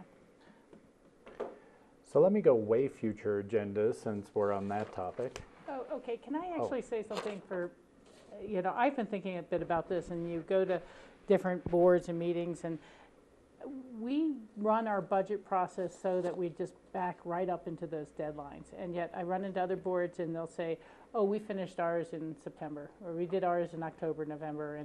And I'm just wondering for next year, would it make sense to try to back it back a couple of weeks more in your mind? I know we have the set deadlines by the state, but those are deadlines. That doesn't mean you can't finish early. And so I've just kind of wondered, for your consideration to think about for next year, would it maybe make sense to try to finish up a little with less urgency? Because then if people travel or people are sick or something, we can, really run short on time. Yeah, and I think, the other question that you may want to ask those bodies is how much time they spend reviewing the budget. Yeah. We do a lot of work sessions, and Maybe it's too much, maybe it's too little, we can revisit that. My concern would be we are stretching staff, particularly our finance staff, pretty thin, believe it or not. Prepping, we start in June and when Okay, we're well, yeah, I preparing just that, leave it. I so, just was wondering if it made Yeah. any sense to try to say, hey, could we do it and be completed 2 weeks earlier, and what would it take to get us there? But it's also, possible that, maybe when we get to the end of this budget process, debriefing with you guys, is there a place where maybe we could have spent less time or such, or maybe consolidated some questions or what have you, and we can look at, can we shorten the process that way too? Okay. I'm going to hand around, since this is a topic Yes. that we seem to circle around every year. I'm going to hand out the 2016 meeting calendar. And there's two things to note on here. I think we have the regular meetings and work session meetings. It seems like when we get to December, particularly with CCI, we seem to have a discussion about can we move things, and when we've already set our annual calendar and planning, that becomes a difficult decision, I think, for everyone on the board.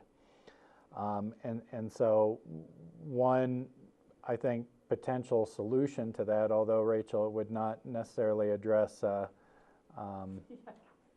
well, it may address your budget concern, because maybe we'll have to do it a little bit earlier, but we could look at moving that December 7th meeting to the 14th. Before we worry about that, this year CCI's annual meeting is going to be November 28th, 29th, and 30th. So it does not conflict with our schedule at all in December. I just want it noted, we brought this to you early. I know, but it does conflict with is the June meeting. So this year in June, CCI's summer conference is going to be Monday the 6th, the 7th, and the 8th. So this is just me, I'd imagine they're going to have it over in the I-70 corridor in Vail. And if we get through, maybe not have that Tuesday work session or see what that is, we can leave the meeting early enough from Vail to get back here. I think it's in Steamboat, actually. Is it in Steamboat next year? So that's a 4-hour drive back from there to get to the noon on regular. But that would be the only conflict I see with the CCI schedule is actually the June 7th and 8th.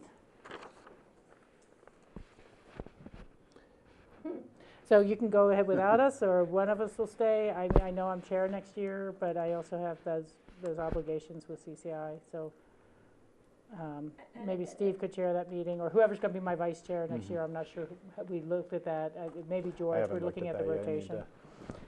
I think it would be, Michael would be up to be chair the following year, but then he'll be replaced at that point. But he could still be vice chair. Yeah, that's a different question. So we'll bring that back. I wanted to just start point the it out. 2016 calendar discussions early this year. Well, and I might recommend, since it's my understanding that the commissioner who is absent today may be the one we need to discuss this with too, about moving a regular meeting. Well, we can Or a work bring session, this or whatever we do, but just so we have a full board to make that decision. Okay. And we can bring it back, and I think, we'll see. You never know exactly what next year is going to bring this far in advance. anything. But it has been kind of lighter agendas, I think, in that time frame too. Yeah. At least if it follows the pattern that we had this year. I'd also note on this calendar are the holidays. They are not listed by date, but you can see the planned holidays in red. Those would be the set holidays for county closures.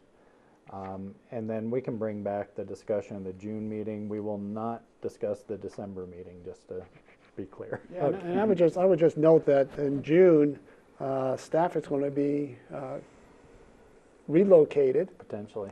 Construction will be started. So moving meetings is not only to help address the commissioners' schedules, but it also impacts the staff in terms of their ability to get packets ready and their work. So we have to consider that as well. I appreciate that. I think that's why the sooner we know something, the better. But I agree with you, George. Well, we can bring back the June discussion, and sounds like we've at least resolved December, and you know, you have a heads up on the holidays then that we would be recognizing, which are typical. At some point, John, and then maybe we don't need to do it quite yet, but I think there's going to be some logistical things in terms of when the Plaza building is closed down and a lot of our staff are moved to other locations. Just the logistics of how are we going to run our meetings, which will be in the library meeting room, but then we'll have staff coming up from down valley or other locations.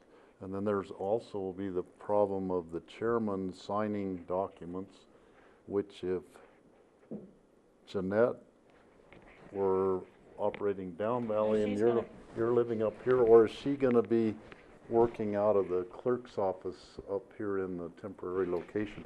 Those kinds of questions, anyhow, I think we should have a discussion at that at some point, and we don't need to do it yet, but just to have it on the radar. We've got a lot to work out, and I think we'll also have some interesting questions about do we want to utilize electronic forms of communication, you know, whether it be video conferencing and those sorts of things too. There's lots of opportunities there. I've already gotten a reaction from Patty on that. I like seeing their smiley faces at the back of the room. Yeah, they're so far back though. I have to put my distance glasses on to recognize it. So yes, Steve, and you know, to be perfectly candid, we're not ready to answer all those questions. We're still working through those logistics. We're working through the logistics of the move, and then we're going to tackle the operations side. So we're not there yet. That's all I have on future agendas. Steve, right I have one Patty? thing. On behalf of Commissioner Richards, I'm going to bring up an issue on Wednesday, December 2nd. We have under land use actions review of ANSI floor area. Oh, Do we have a definition of that No, we so don't the have public that yet. notice? I was hoping we'd have it so I knew what that I was. have no idea where it is. I or know. when it is, and for the public to know and want to comment. But did you have that circled too? Beating you to the punch on that one, Rachel. Thank you for doing That's that. the only thing that I have about future agendas. John, we talked about this last time. The Tuesday, November 24th, you still have possible cancel this meeting, and my suggestion was, is there a way to move some other agenda items on that were going on the week prior or the week after just to sort of even out these days? Yeah, and there was not a lot of agreement amongst the board on doing that at the time, and so we haven't. Guys, you need to reach agreement on this if we're going to do it. If staff is comfortable moving to the date that I had planned a trip, then that's okay with me. I will just make it known to the public that I planned my trip around dates as they were set. I did not plan it around a date that I would miss a meeting. And if that makes it the other days lighter, then that's fine. And if staff can rearrange their schedules to now be here on the 24th, is that the date? Mm-hmm. Then that's fine. I will just deal with it and the board can. I can go either way with it, but I also appreciate George's comments, because when I look at the 17th, a half hour for housing guideline discussion update, that's usually too short. A half hour is usually too short on housing guidelines. And You can have that one on the 24th. there we go. But, I realize it looks like a difficult day to break up because most of it is budget. Correct. And if I just don't see a lot of other things on there that could move the same way. That's been part of our challenge too, but So I can go with it either way, and we don't have these extra long days that often. It seems like there used to be some sort of evening commitment on the 17th that's not there now, but I can go either way with that. I'll just leave it So open. John, It'd be nice to have whatever works Thanksgiving out is week fine open. with me. Yeah. And we did talk about having a recap of the budget wrap-up being added to the meeting after the CCI meeting, just as a brief item. And I'm not sure that you have that fully in Yeah, there. that one hasn't made it on, and we have some lag in these when, Okay, well, just be sure to get that then, that we will just have a brief review of any items that Steve and I missed for the budget wrap-up. And, you know, maybe it's in the memo and we can just sign off on it without any real issue. The one other thing I wanted to clarify, in my older book, I had written down that Tuesday, November 10th, we would actually be back at Plaza One. Yeah, I was asking about But that earlier it today. says that we're going to still be here. Either way, I just want to know where I'm supposed to be. yeah, we have the Gantt reserved, but it has often been the case that we've been able to get back into the, our regular meeting room early, so So you'll let us know? Yeah. 'Cause So that's you'll let like us next know week. on- that's next week. Okay, Yep. Have you heard back yet, Phyllis? okay, so we'll just leave that as a question And you mark. will let us know. You'll let us know. Well, if we're not where you go, we're at the other place. Which one should we go to first, though? And if we're not there, then. So I'll swing you're by here my, on the 15th office on day. my way here. Okay. Okay, very good. Okay, is that all for future agendas? We could take a break now until 2:30, or we could do open discussion items to, well, at some point, it depends on when Senator Donovan gets here.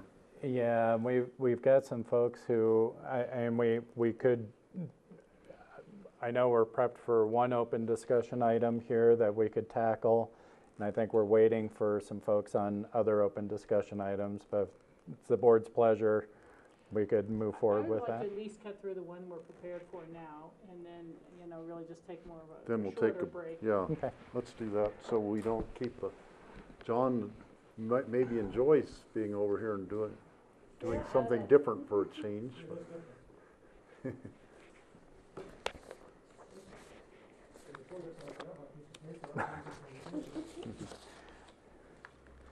So just while John's getting his piece of paper, we asked John to come in today and just provide a quick update on an audit that BITS conducted. I'm John Lloyd, the Chief Technology Officer. The issue of computer systems and networking You might need to get a little closer to the mic. vulnerabilities are very common within the industry. We've had discussions about it briefly at this venue. I recently contracted with the company to do a vulnerability assessment of the county's infrastructure. I've been curious about it for some time, but I waited until Pro Velocity had finished the last bit of the telephone booth and started the process. The vulnerability analysis went on through August and September of this year. I got the report last Friday. We had 32 vulnerability findings. Of those 32, 9 were critical, and critical mean that you're liable to have your information stolen or damaged. So we had 9 critical findings, 11 high findings, 8 medium findings, and 4 low-level findings. That was on Friday. I got the report to Pro Velocity on Saturday morning, and by Monday morning they had resolved the critical vulnerabilities. They had resolved 6 of 11 high vulnerabilities and they had determined what the fixes were to be for the high vulnerabilities. They completed all of the medium vulnerabilities and all the low. What the report shows is that we did really very well as an organization. There were some problems. They've now been rectified or neutralized in the short term. There are some long-term problems with some ancient equipment. That'll take some time to get straightened out.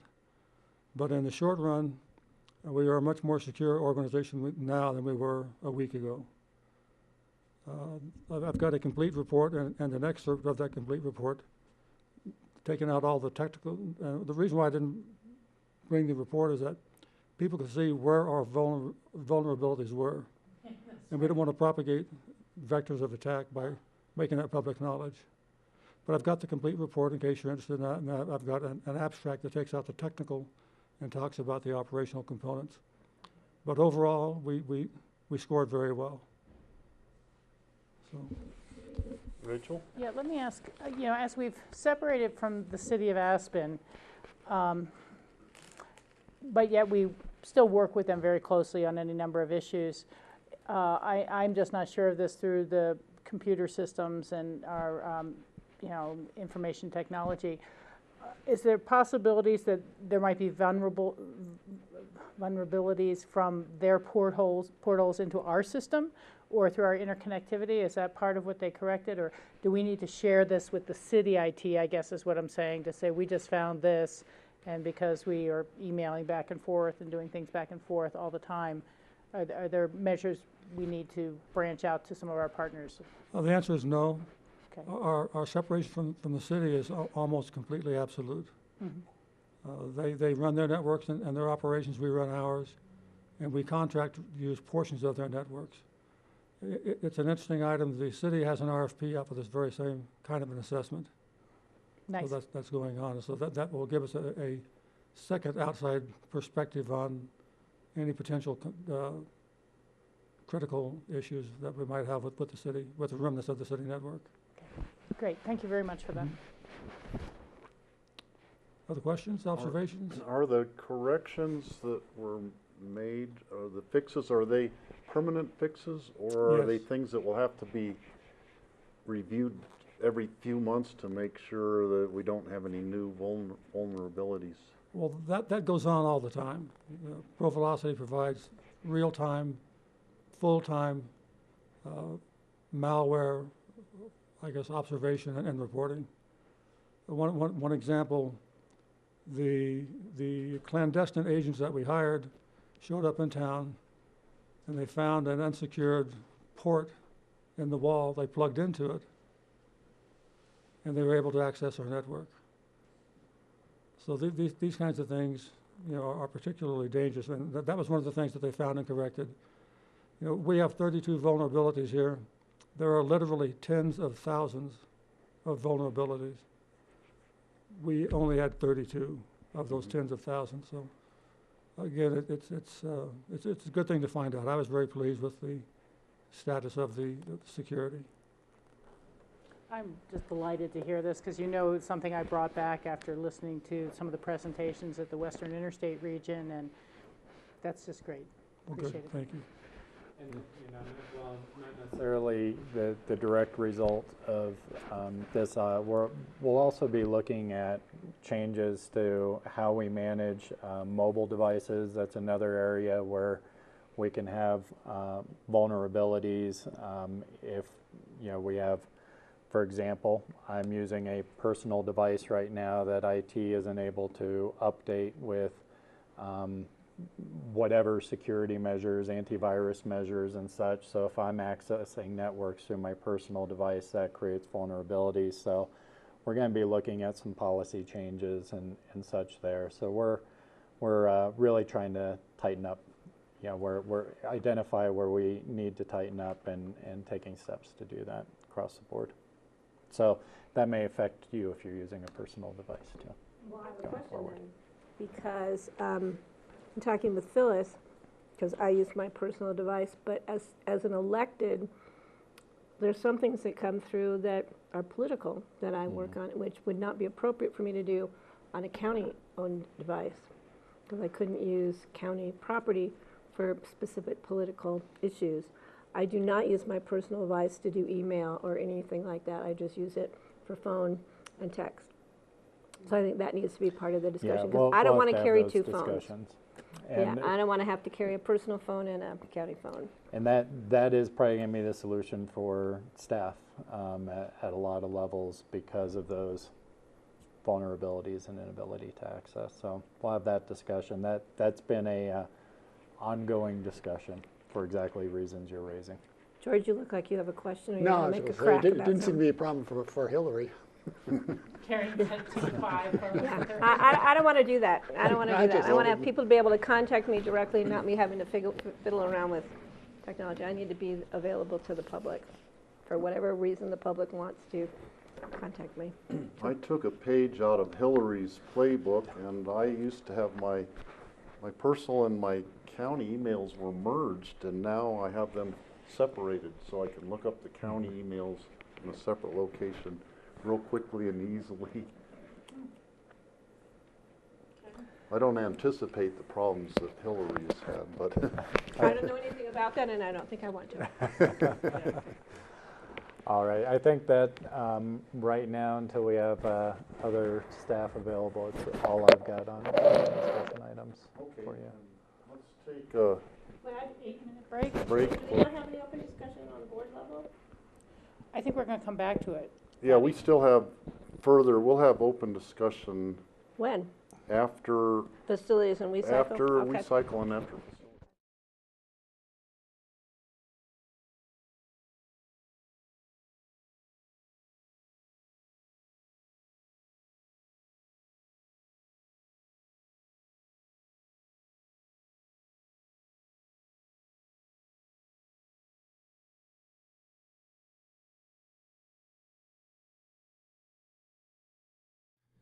Okay, welcome back to the work session on November 5th. Next on our agenda is a WeCycle update. And we have GR and Mirta here. Welcome. Thank you, Steve. I'm GR Fielding. I'm the county engineer. And it's with great pleasure that I get to sit here with Mirta. Several years ago, Mirta and I got to work together on kicking off the WeCycle program. And it's one of the real joys of my job to be able to watch how successful they've made this program.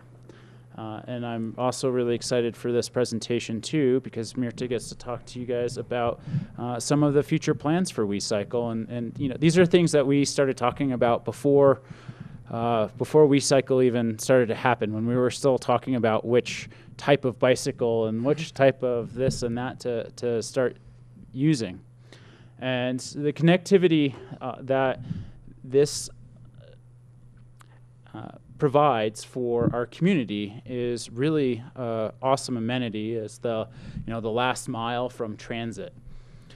And I think with some of the future plans, we'll get to see that come to fruition in more areas, and working our way out into the pieces of the county that are within the UGB. So with that, I would like to turn it over to Mirta and her team.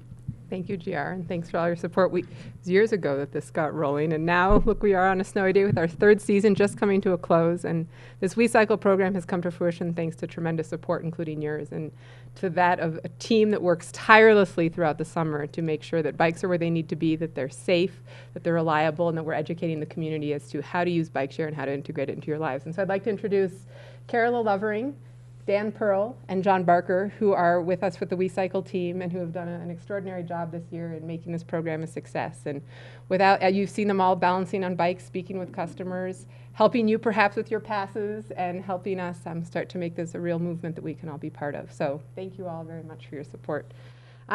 We are going to try to show this little video, even though there's no music. You can imagine the music that you'd like to hear. Telling you a little bit about this season. Whoops, now what's happened? We'll see if this even works. So what you see here, these are, this is a visualization of bikes moving that happened very quickly there. I guess that should say 100 WeCycles.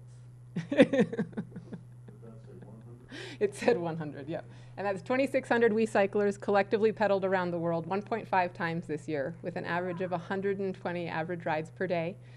We had 21,000 rides total this season, which is really extraordinary for us, and that our rides have doubled since our first year in 2013. You'll see that the bikes are very colorful, thanks to our fantastic sponsors this year. We were really grateful to have Aspen Snowmass Sotheby's come on as our presenting sponsor for the 3rd year, and Adidas Outdoors joined us as our title sponsor this year. And then we had you as founding partners, we had station sponsors, grant support, as well as media support, and great partners that have made this program a reality. So without further ado, let's talk a little bit more about this system. As you know, back in 2012, we first started talking about WeCycle, and PitkinCounty came on as a founding partner of this initiative. You were bold, you took a risk, you had a vision of what was possible. That's because it's aligned with PitkinCounty's goals. As you can see, WeCycle here is at the center of your Venn diagram. Transportation, where did that come from? Everything. Transportation is integral into how all parts of the county connect. From a healthy living standpoint, from a vitality standpoint, from the sustainability of our community, from the safety, and from the wellness. And you as a county have put forth a vision in which you are committed to having this safe, vibrant, and healthy community. And bikes, buses, cars, bike paths, trails are an important part of connecting all those components and giving everyone a viable place to live. But furthermore, in your goals as a county, collaboration is a key one of your goals in terms of partnering on a public and private way to help achieve our goals collectively. I think WeCycle is an excellent example of how you have worked with us to help bring that to fruition. Back in 2012, you approved the use of some of your federal congestion mitigation and air quality funds to help WeCycle purchase the capital infrastructure for its program. So the county put forward $24,666 of its own funds through the Air Impact Quality Fund to help leverage this federal congestion mitigation and air quality funds. And with that, and with the city's CMAQ support, as well as that of tremendous support of our other founding partners and private donors, we realized the capital purchase of our system. And so the system ended up being about 65% privately funded and 35% publicly funded. And with that, WeCycle took off with a vision of something what was possible. It was the first in the country to have a bike share in a small mountain town, the first in a rural community. We launched the same year as BRT, again, the first bus rapid transit system in a rural area. And being a pioneer in transportation is nothing new for PitkinCounty. Let's think back to your predecessors in the 1970s who personally went and found the buses to begin the regional transportation system. And though you didn't personally pick up the bikes, you personally helped make this program a reality, and you are making waves and setting trends for others to follow. This year, a few of our successes and exciting moments was Honolulu came to visit Aspen. And as you see here on the left, they're looking at implementing their own bike share system, and they wanted to see how bike share could work in a resort-related economy. And they say here, lots of great ideas in Aspen. Here's a smart way to move 10 bikes from one bike share station to another with our smart car. Jackson Hole has been closely following what Aspen's doing, and this summer they did a pilot program heavily influenced by what Aspen has done and the success of our program in terms of moving visitors around, but also being a form of transportation for locals. So thanks to your visionary leadership, WeCycle has really come tremendous ways. In 2013, we had 10,000 rides. We've doubled in ridership this season, which is a tremendous success, and we're really pleased. That's because we have great ridership, mostly by our season pass holders. We had 521 season pass holders this year. And I think what's really important is these are not just citizens of Aspen. These are valley-wide residents who, we'll hear later, come as far as Parachute and use a bike to get around town. 43% of our riders live outside of Aspen. We are serving Pitkin County residents on a daily basis in terms of a mobility forum in and around town. And these riders make up 62% of our rides. So a really important segment of our ridership are our season pass holders. And why are we WeCycling? Well, it's convenient. It is there when you need it, not when you don't. It's flexible. It allows you to take one-way trips. It allows you to make a spontaneous trip that you might not otherwise have planned. We're hearing that it saves time, and it also saves money, which is a really important part of our lives, as well as being happy. Bikes put smiles on our faces, and it's an important part of all of our day-to-day lives to try and finding a way of having that balance. Another important thing that has really come to the surface through 3 years of ridership is that WeCycle is really serving as a transportation system. And so this year we added 2 new stations, one at 8th Street as well as one at the Red Brick, which were both privately funded. These were the top requested stations by our riders last year. And the 8th Street station in particular has been a tremendous success story. It's really showing that synergy between bus and bike, between first and last mile. Here's Andy, who rides WeCycle every day, riding Rafta from Burlingame, then jumping on his WeCycle and riding all the way to work at the Meadows. Tom hops off at 8th Street and rides up to the hospital, or perhaps to the music tent. He will then ride it back down into town to other stations as well. So what we're seeing there is a great synergy, again, between bike and bus. Another really important component of WeCycle is that we offer a 24/7 service. So you can see here that we have rides all day long, including when bus service is not operable, early in the morning in particular. And thereby we're serving individuals who might not have another way of getting around. Mary Soul rides WeCycle because it's the best way to get around to work in the mornings, especially because there's no bus running at 5:45 a.m. when I have to leave for work. And after all, it's fun to ride. So WeCycle is an excellent complementary service to our bus service in terms of carpooling, car share. It fills in an important gap in terms of offering a 24/7 multimodal transportation service in the Valley. And we can provide this reliable service because over the years we've really learned a lot about patterns. And I'd like to call out Dan's excellent work this year in building an anticipated balancing chart. So Dan works throughout the year following closely when we're moving bikes and how we're moving them and where, so that we can anticipate having bikes at the right places at the right times, so that you can rely on WeCycle as a form of transportation. And that allows for more predictability on our behalf, cost savings, as well as better customer service. So it's been a really important part of the growth and the stability of our system. We've also really come to see this predictability in terms of the feeder from RAFTA. So we see bikes arriving in the morning as individuals get off of a BRT or a local bus and getting onto a bike. And so you can see here, perhaps, that our three most busy, between 5 and 10 a.m. on the left-hand side in the gray bar here, you see the bikes that are leaving stations. You see them leaving from 8th Street and leaving from the Molly Gibson Lodge, which is right there, the second BRT stop coming into Aspen. So what we see are the first stops that you come into Aspen, you then hop on a bike because it's the fastest, most convenient way to get to your final destination. We've talked a little bit about this regional service in this first and last mile, and we had a little video here to tell you about Antonio. Antonio, since the video's not working, I'll tell you about Antonio. Antonio lives in Parachute and works in Aspen and uses WeCycle to get to and from errands at lunch. We launched this transit app, which I'll talk about in a minute, and Antonio started seeing the connectivity between WeCycle and the ease with which he could really be using RAFTA that he hadn't been able to access before.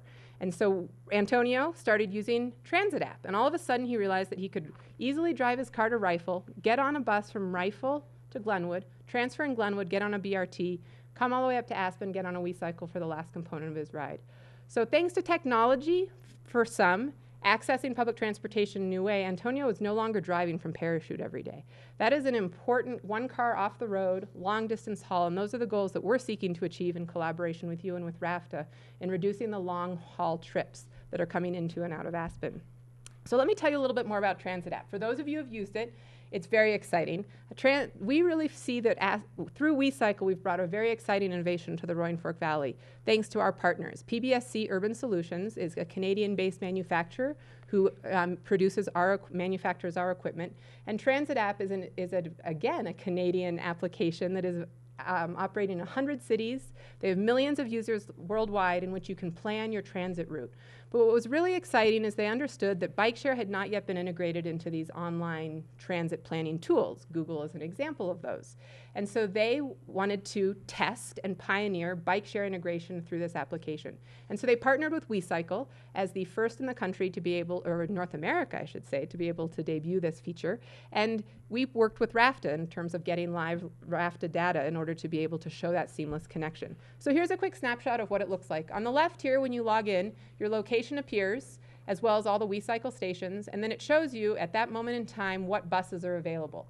So HC's for Hunter Creek, Castle Maroon bus here. As you scroll down, you can see all of the different buses. And if you click on these different features, you'll see the route, and from your location, where is the best place to get onto that bus to be able to head your direction. You can also, plan ahead and see the upcoming and subsequent trips on that particular bus. So from a transit planning standpoint, that's important and easy.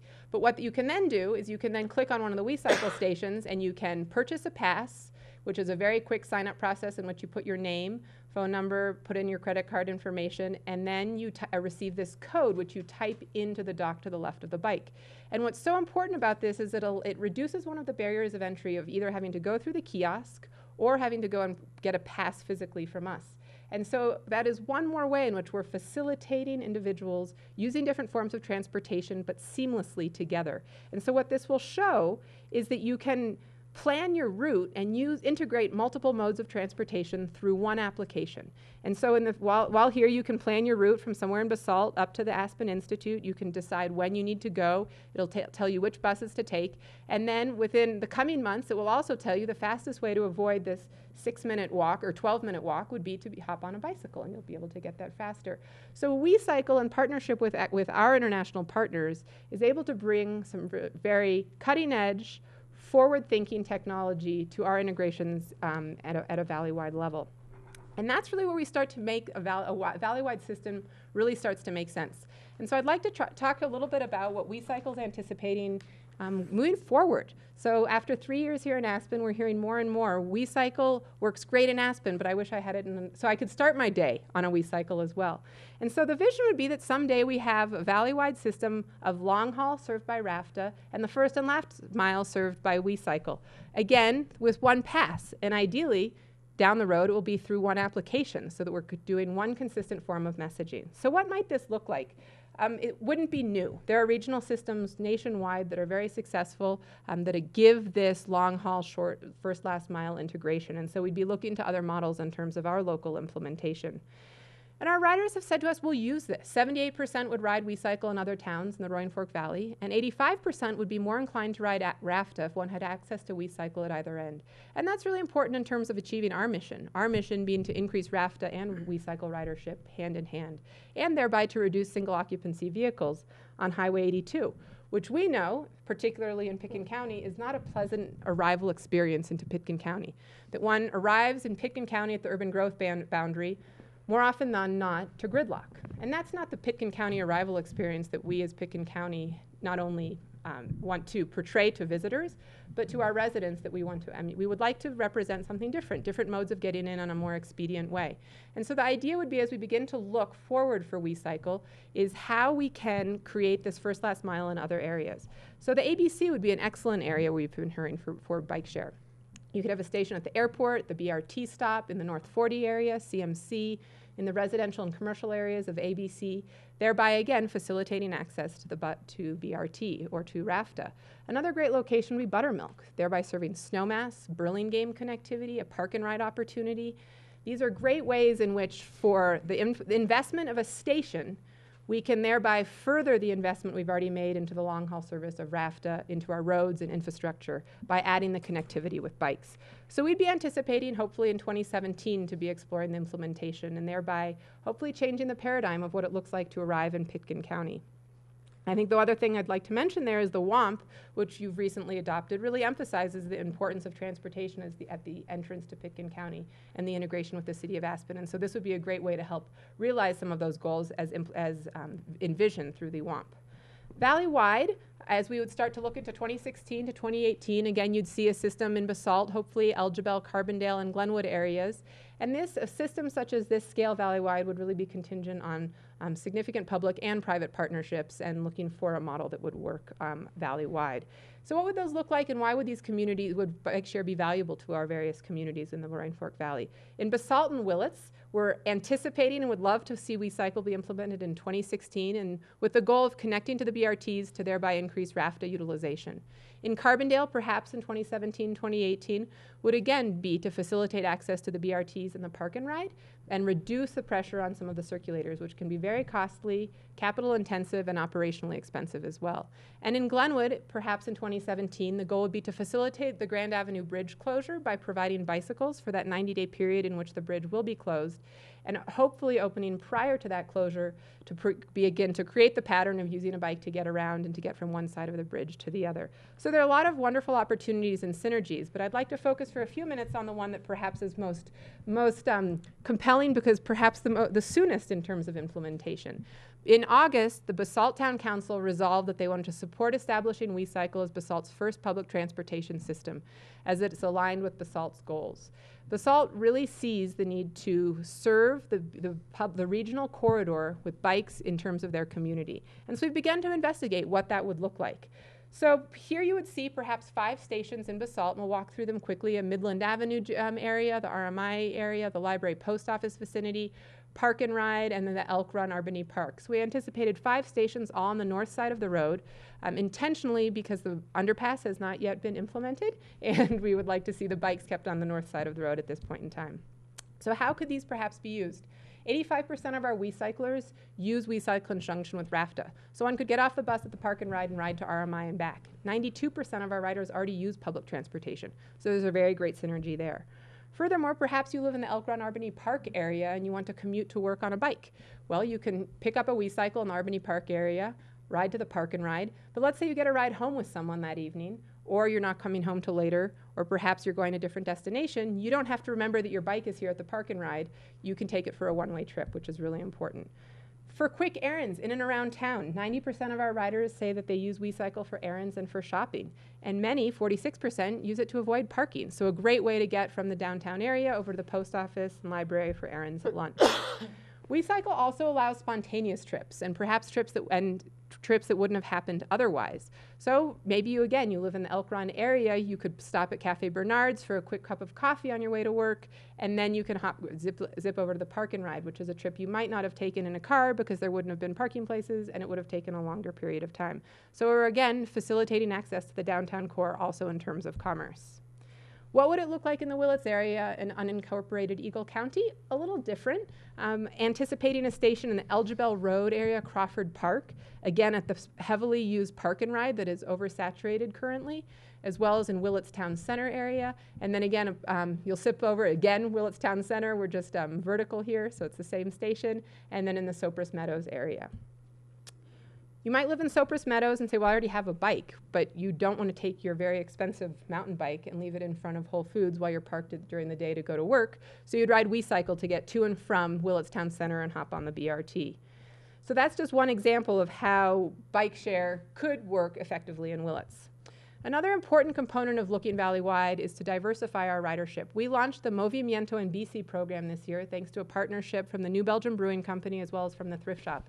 And it was really wonderful to see WeCycle engage with a different demographic in our community. And that's a really important part for us as we start to look valley-wide. And so WeCycle would be applying for a Better Bike Share grant through People for Bikes. And that would be in partnership with the Valley Settlement Project to create bilingual programming as well as bilingual outreach in terms of our integration of our system, which we're really excited about. So what would this system look like? A bike share system in Basalt, in the Basalt-Pitkin area, would cost anticipated around $380,000 with about $160,000 of annual operating costs. What would be unique about this system is, unlike now where our bikes have just gone into hibernation, we'd be looking to go year-round. We hear from our riders, you've just taken away my form of transportation. So that's not what you want to do when you're providing a reliable form of mobility. And so this is an anticipation of what the system would look like in order to offer a sustainable transit solution, not just for Basalt, but importantly for Pitkin County, for the access to Pitkin County, and for those who come through Pitkin County to get into the Aspen area. So the town of Basalt has committed to becoming one of our founding partners, as has Willits Town Center. As Tim Belinsky says, we are eager to bring WeCycle to Willits Town Center to help facilitate bike access to our established transit corridor, thereby improving the livability and vibrancy of our community.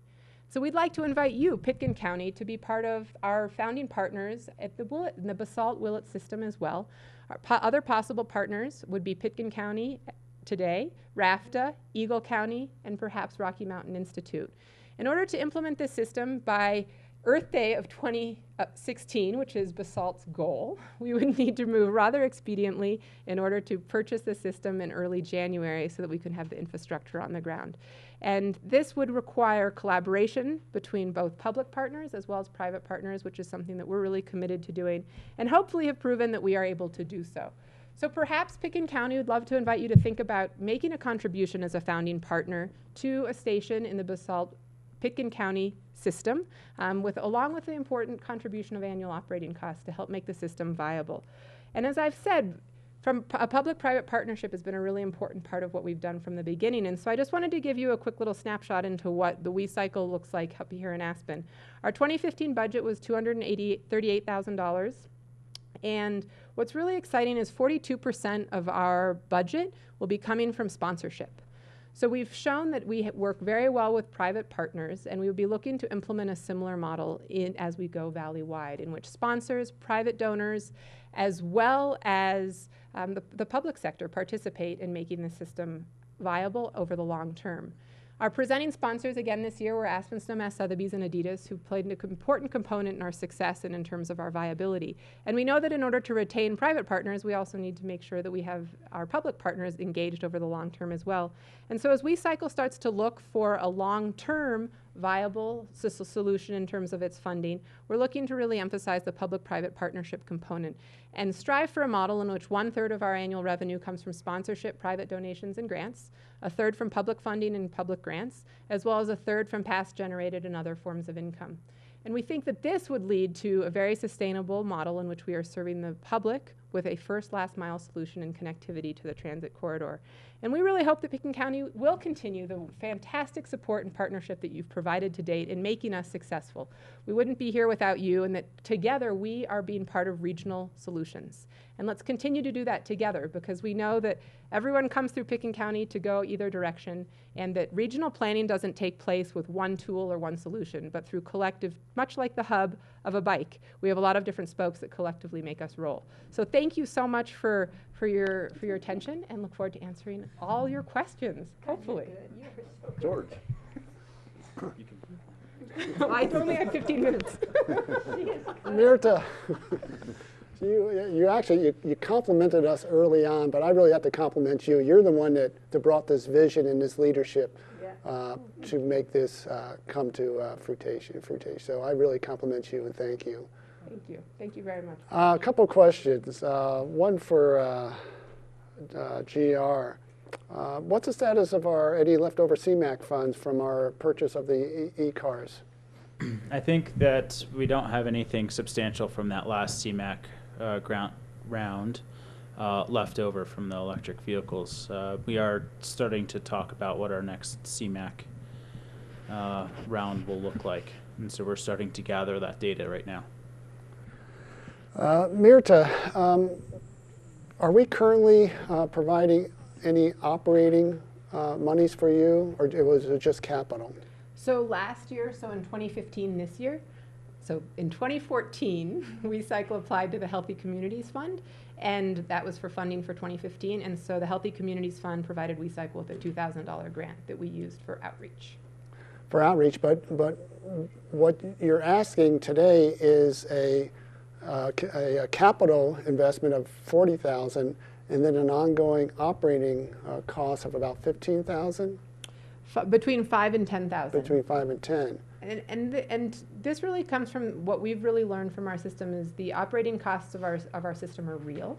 They're hard costs in terms of cellular connectivity, kiosk connectivity, the hard costs of operating a station. And so as we look for capital support, we're also asking that you would participate in its ongoing success by participating in the operating costs of that particular station per se, that you would help purchase in Pitkin County.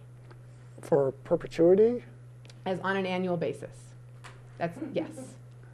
A few other things. John, if we were to continue our partnership with WeCycle, these monies, would they come out of our general fund, or do we have another pot of money? Well, I think there are a few things that the board should consider. I think WeCycle, Mirta's made a very compelling case that this is part of the transit solution, and so we collect a use tax to support transit in the community, but that decision isn't ours alone. That would mean, would this be a broader discussion, and maybe even beyond just what we're talking about in Basalt for EOTC.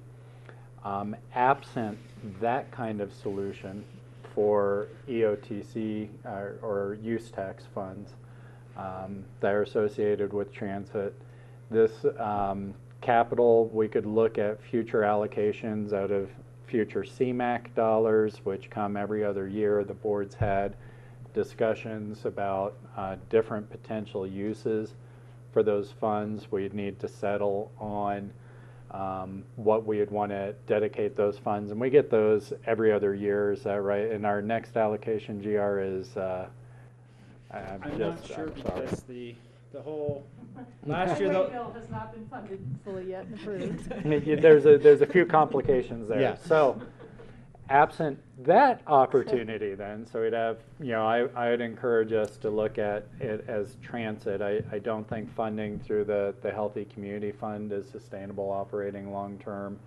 General fund is the last option I think that we could look at, but the board has the ability at your discretion to appropriate funds out of the general fund. I would encourage us to look at, I think it's more sustainable and probably fits better as a transit solution given how WeCycle is partnering really with RAFTA on that last mile.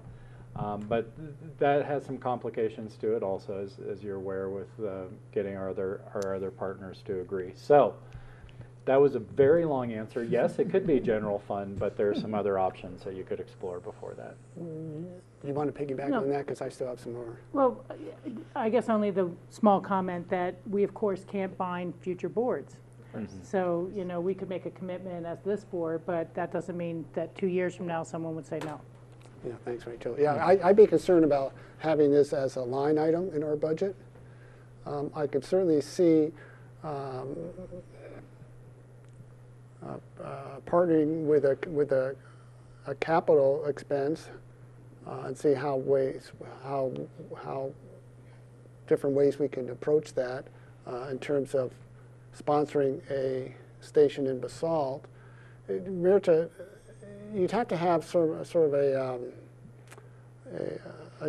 to make this successful, you'd have to make sure you had enough stations ready to go. So let's say if only Basalt and PitkinCounty were really committed, that may not be enough to really kick this off in 2016. You want to make sure you had something that would really work for the community.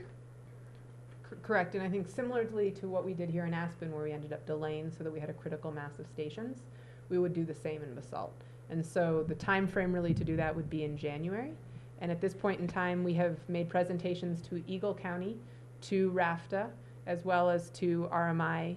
Town of Willits Town Center has committed to being a founding partner, and the town of Basalt has also put forward in their budget, which it would be hopefully approved in December, for both capital and operating contributions. Yeah, I mean, I see the long-term future for this program as part of our overall transportation system, which is really run by RAFTA.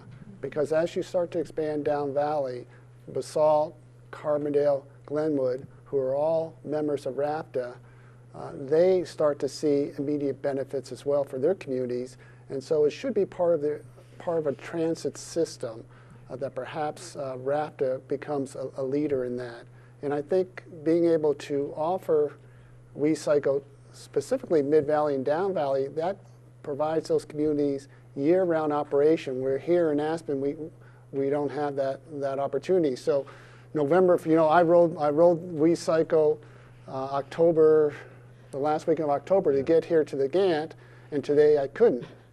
And so, right, and so our community, because of weather, shuts down. But the Mid-Valley and Down Valley, for those communities, provides that opportunity for that first and last mile to get to RAFTA, on and off, a great opportunity. And so I see the future as part of the integral transit system for the entire valley.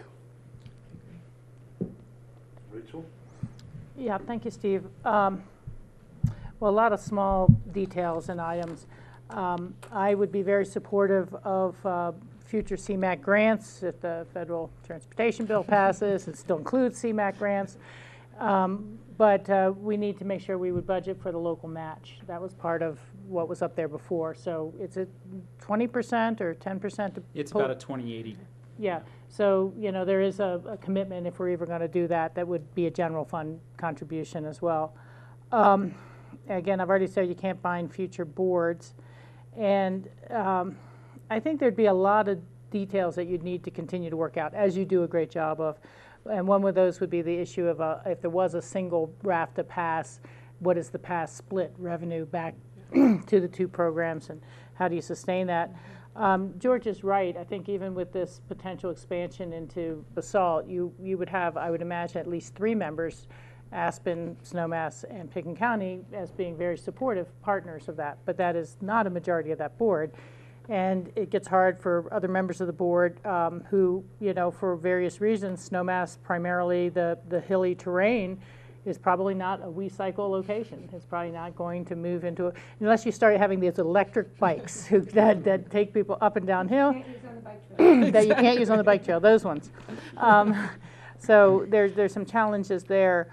But I would, we've gone over the history before, and anyone watching on Grassroots or briefly, although we collect the half penny and it's passed county-wide, Pitkin County essentially committed its share to the formation of the RAFTA and the BRT over time. You never know. I mean, there may be opportunities when, should those funds need to be renewed or increased, that there's actually more of a provision. I mean, I'm thinking back to the Open Space and Trails program, which the cross-country ski was individually funded by Snowmass, Aspen, Pitkin County, and each year there's negotiations over what and how much would be spent, what trails. And eventually when the Open Space and Trails was renewed, it included that program. And so, that'd be nice if it was very firmly there. I really don't know how CDOT looks at bikes in terms of their transit grants, but they do have a small portion of their budget available. And if that's something that we could try to get into their grant cycles, both the federal money comes down with some that must be spent on transit, and then the FASTER bill, which was the license plate money, has some small share that must be put on transit. It'd be interesting to see if any of that's going into the Denver system, or did go into the capital of the Denver system. It'd be great if we're not the first. I also don't know if there's any Department of Local Affairs grants that might be available. And Patty has talked before about the economic development that we have through Northwest Council of Governments, I believe. Mary and I have talked about her doing a presentation with COG and having that discussion for both the DOLA. Yeah, and again, this probably wouldn't be operating, but they sometimes have great planning grants. They have great capital grants or other types. So, and then the last is that there's a real health connection here, which you alluded to. But I've seen in other places, and this may be really pie in the sky, but some of the large insurers like Kaiser Permanente and stuff really sponsor health-related activities to reduce diabetes, to reduce obesity, to reduce those sort of things. And so not knowing whether any of the insurers in our area really are that involved in the prevention and wellness side of it, a lot of them like to have their names associated with something really good like this. And so I think that might be some opportunity in there of emphasizing that health connection. Maybe next summer you can have a challenge of who loses the most weight on their WeCycle, and a prize, if they signed up at the beginning or something like that, But so I was kind of thinking about that. The one thing I've kind of noticed that might make for some improvement is you have this great WeCycle station, and then you come up with your bike, and there's no place to park your bike. And it'd be nice to have a little duplication, because maybe you're coming over there with someone to meet them there, or you're, he has to rent a bike, but I have my own bike, and then now we're going for lunch. Where do I park and lock my bike?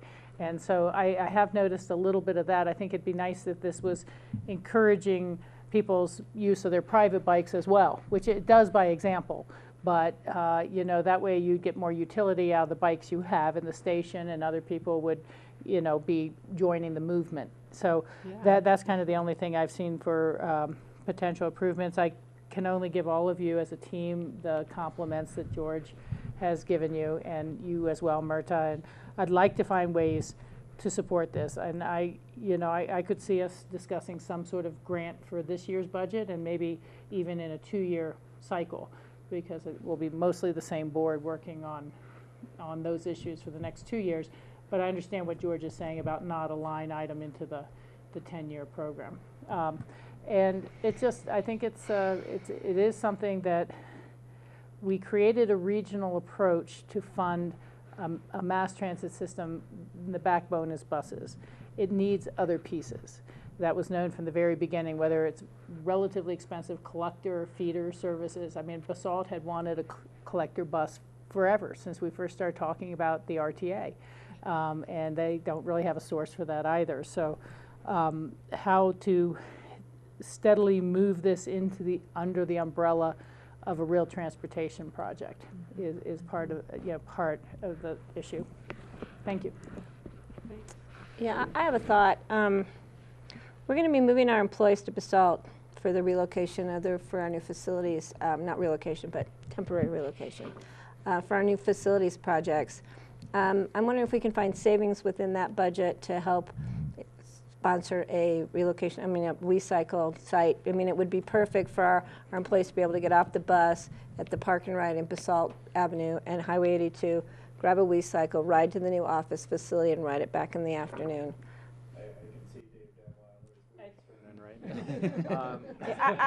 He's sitting so far in the back of the room. No, they would be walking across the intersection, but they're going to have to walk across the intersection and then walk into town because there's not going to be places for them to all park in Basalt. So this would facilitate for our employees to also get a little bit of exercise and come and go more efficiently and effectively.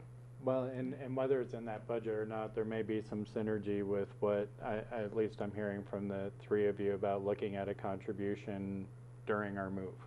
Yeah, I would like to look at to capital and operating during that period. That is probably pretty manageable. You know, you can send staff back to kind of work on an alternative if that's something. But you know, it sounds like the board is kind of trying to figure out what is at least a short-term solution to and as part of that, we would have to look at it, and I think we could look at this as part of our benefits packages for employees, a way to help them facilitate getting a pass. Then they could ride it there, they could ride it here, and, you know, just like we give bus passes. So I think we need to bring that into the consideration at the same time. So that's a thought. The other thought I had, if we do, Pitkin County does not have a recycle station in Pitkin County.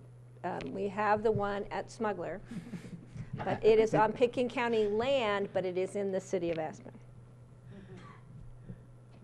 No, you're disagreeing with me. You can disagree actually, with me. you might be right. You might I be actually, at Smuggler, I think I might be right. But well, across the street is not annexed. Yeah. So it's that fine line, but I have a thought where we could have a recycle station in Pitkin County, which would be at the Buttermilk parking lot, which would be great. The issue is there's concerns again about crossing Highway 2 at Buttermilk, but as I suggested to the city of Aspen, a great connection and a possible trail to the existing underpass at the Maroon Creek Club would be through in at Aspen, which I think would also be interested in doing a system like this because of their visitors could then ride bikes in and out of town. Through there, along the fringes of the golf course to the existing underpass at Maroon Creek Road and up to the bike trail and bingo into town. And just to piggyback on Patty's statement there, that's actually something that's introduced as an idea in the WOMP. Is a bike path on the other side of Highway 82. And that we wouldn't have to do a bridge, we wouldn't have to do an underpass. We could actually take advantage of an existing underpass and a parking lot that in the summers has the space, since we've already heard that it's too packed in the winters, but in the summers it would be a perfect location. It would be in Pitkin County, and it would provide that alternative for people from across the street, from Burlingame, anybody who could then take a bike right from there and not have to ride a bus or drive their car. So that's another thought that I had when I've been thinking at depth as to a way we can. And I think you all need to know, and the public needs to know, I'm not a bike rider. I am very scary on a bicycle, but I support others riding bikes as long as they don't hit me when I'm walking on the bike paths. I'm pretty good at walking, though. We got that one covered. Mirta, to make the system work in Basalt, what number of stations do you need then to justify having a staff person there and another little bike transport system? Like, could you do it just in the Old Town Basalt with 5, or would you need to also have the Elgibel Willits one going to justify doing that? Great question. So in terms of Basalt's vision would be that Old Town Basalt and that unincorporated Eagle County Willits would be part of the launch system. We have discussed just doing Old Town Basalt, and we see the minimum there as being 5 stations. And granted, station size varies, so the BRT park and ride station would be much larger. And we were going to be looking for operational synergies in the Basalt Willits area so that we won't be having a whole nother staff in Basalt. And the timeframes in which we're balancing the system will change as well. And so we'll be looking at those efficiencies throughout the winter, hence another importance of the timeframe in the beginning with planning. But it is an option to just do the Old Town area. So there would And that would be a minimum of 5. There would be to clarify. somebody from Aspen running down there to do the balancing when the balancing needs to take place? Actually, sorry for the confusion. We would have a staff member in the Basalt area. Okay, It might not be all the time, and we would look for operational opportunities to partner with other organizations or businesses so that we don't have someone there at all times, because there are fluctuations. And our operations staff not only balances, but maintains the bikes and services them on their regular servicing schedule so that they remain safe, as well as does outreach and communications. Did you, what sort of response have you gotten from Eagle County at this point? So Eagle County is considering it as part of their budget, which they're currently adopting in December, I think is when it is, probably like you. And so we've presented to them, and they've had an initial conversation, and we'll be looping back with them over the next month. I think for them, it's really new. It was interesting at the presentation. They wanted eco-transit as part of the conversation to start looking. I think it's sparked a little bit of what would this look like in Eagle County and the Eagle Valley. And we said, well, let's try it on this side of of Eagle County first before we get to the other side. So it's a little, the timing is a little challenging, and we apologize and recognize that. Yeah, I'm thinking our timing is, I mean, we're out of sync with our next CMAQ grant. If we get it, would be not this year, but next year. So expanding into Basalt to do the whole thing, we need to come up with another source of money. I would love to have the EOTC committee do long-term, annual contribution to it. I could see the town of Snowmass Village maybe balking at that, helping to pay for. They were really reluctant to put money into the pedestrian underpass in Basalt because they didn't see the benefit to them. So they might balk on the EOTC about funding WeCycle down valley. But Steve, think about it. If we put in one at Buttermilk, people could come down from Snowmass down to Owl Creek and park at the Buttermilk parking lot and ride their bikes in through the entrance to Aspen. So that would service ridership from that section of PitkinCounty and Snowmass. But in terms of getting, I know. in terms of getting it Don't go to that up roundabout. and running in Basalt, where, I mean, you have to be ordering bicycles and ordering the stations and all of that. It's a big thing. And the next DOTC meeting is in February. March or something. This would be a longer term funding issue, Yeah, and it would be a difficult you discussion. really need to know before that, have the funding lined up. Exactly. And I'd be willing to somehow, get some money out of our budget to, make it happen. Yeah, I was just going to say, I talked to Merita a couple days ago a little bit about this broader issue and transportation vision, and mentioned that while I missed the last EOTC meeting, I know George had put on the agenda of what is the bigger transportation vision for us now that we've got BRT. We still have a traffic jam, and we still have requests for new services in different places or increased service. And so it's not over. And until the entrance is actually resolved someday, it's not over. And so I see the desire and I think the opportunity to fit this in and really sew it into the larger transportation vision. At the same time, my other comment was it's really important not to get overextended. And I know just too many restaurants who decided they're doing so good, we're going to add an addition, we're going to do this and that, we're going to close for a month and a half, and then we'll be all good again. And before they actually finish the project, they've gone bankrupt, and so it's important to expand strategically. Sometimes to survive, you have to expand. And so, there's that push-pull there.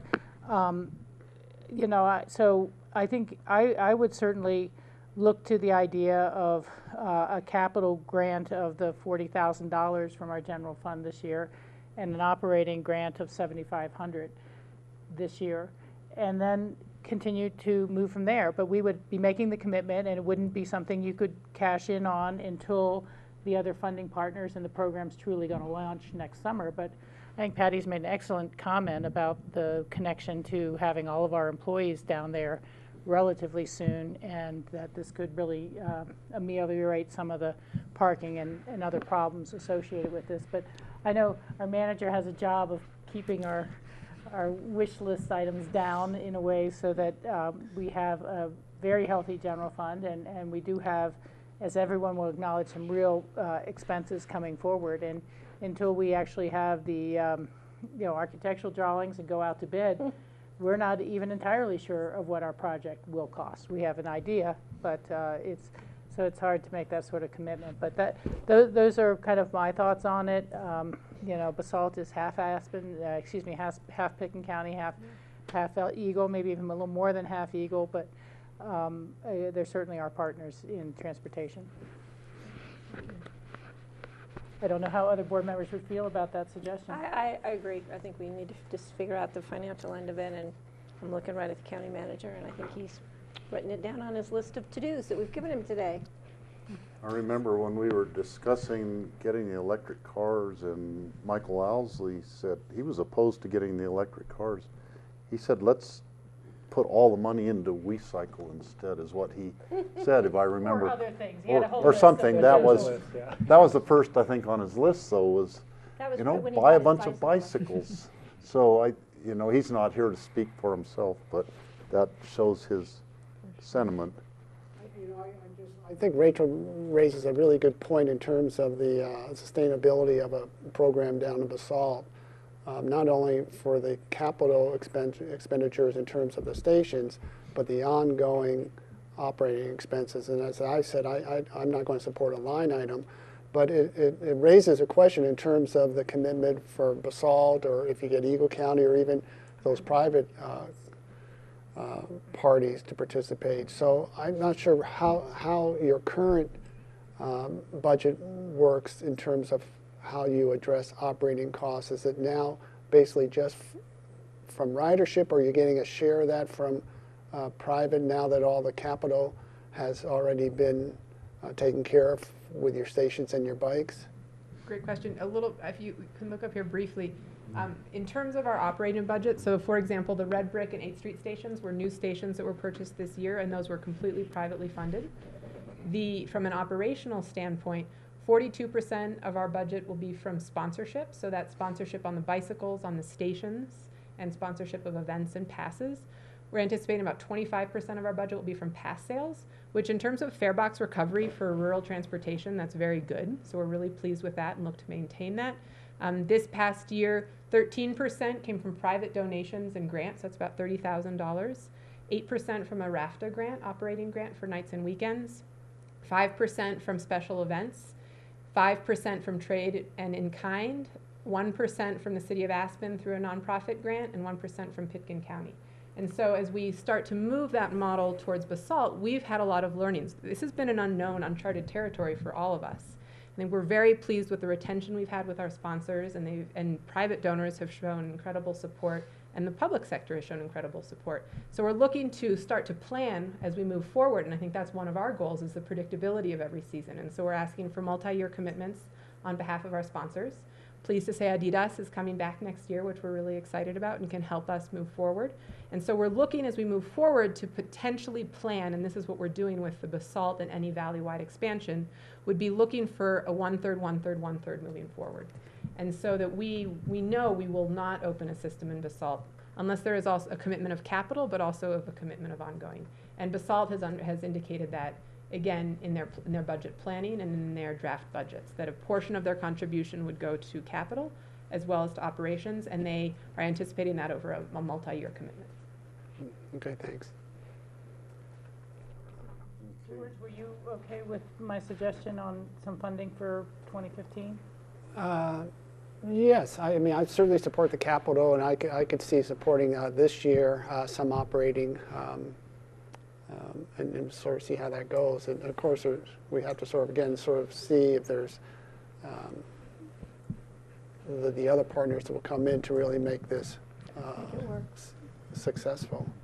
And just to clarify, the need is for 2016, is that right? Correct. Mirta? Okay. I mean, it can be appropriated this year. I just want to make sure I know which year we're talking Well, about. and again, the Yeah. commitment is there if all the rest is coming together is more of what we're making, and if Yep. it's not, it's not. And, you know, I have to say this is, part of my thinking on this is that I hope and believe there would be success in Basalt and going forward, and it would improve just the overall connectivity and relationships in our communities.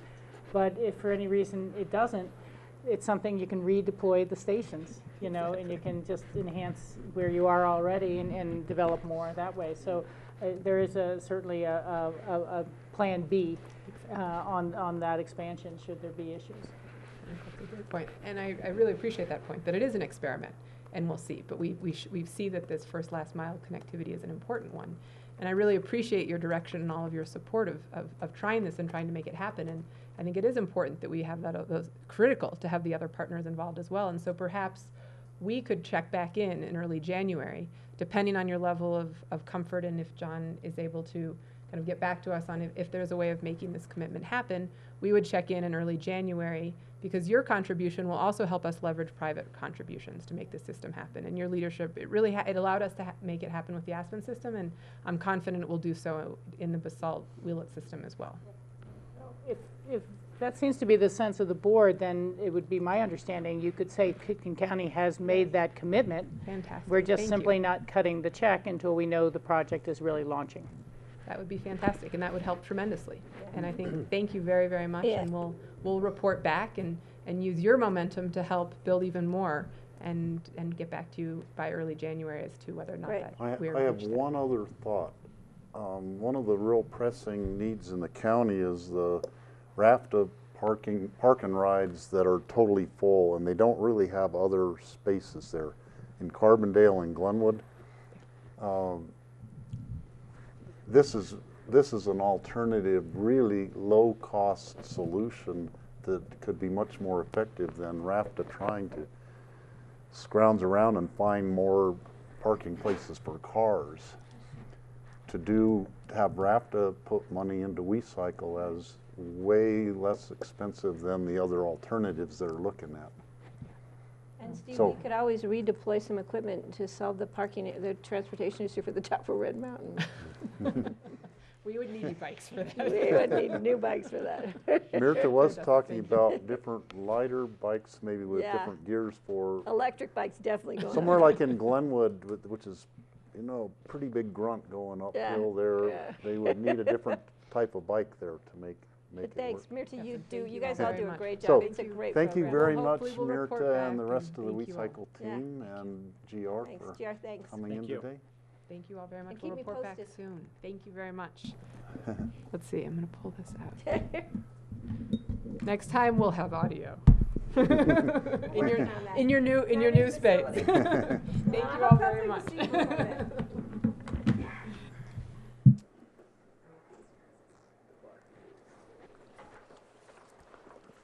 Okay, next up on our agenda is a facilities update.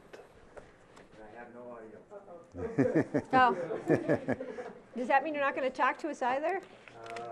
I'll use that one. Can I use that one? Does that work? Yeah, I'm gonna mime it. Mime it to us, sign language. Yeah, well, I wish I knew that. That'd be a nice thing. We get a lot of it from our public sometimes, so we're good.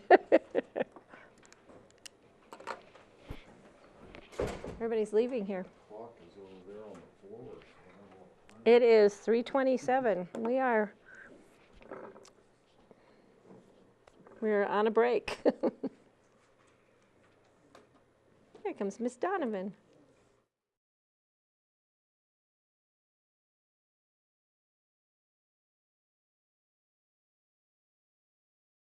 You could go ahead and Rachel will join us when she gets here. Awesome.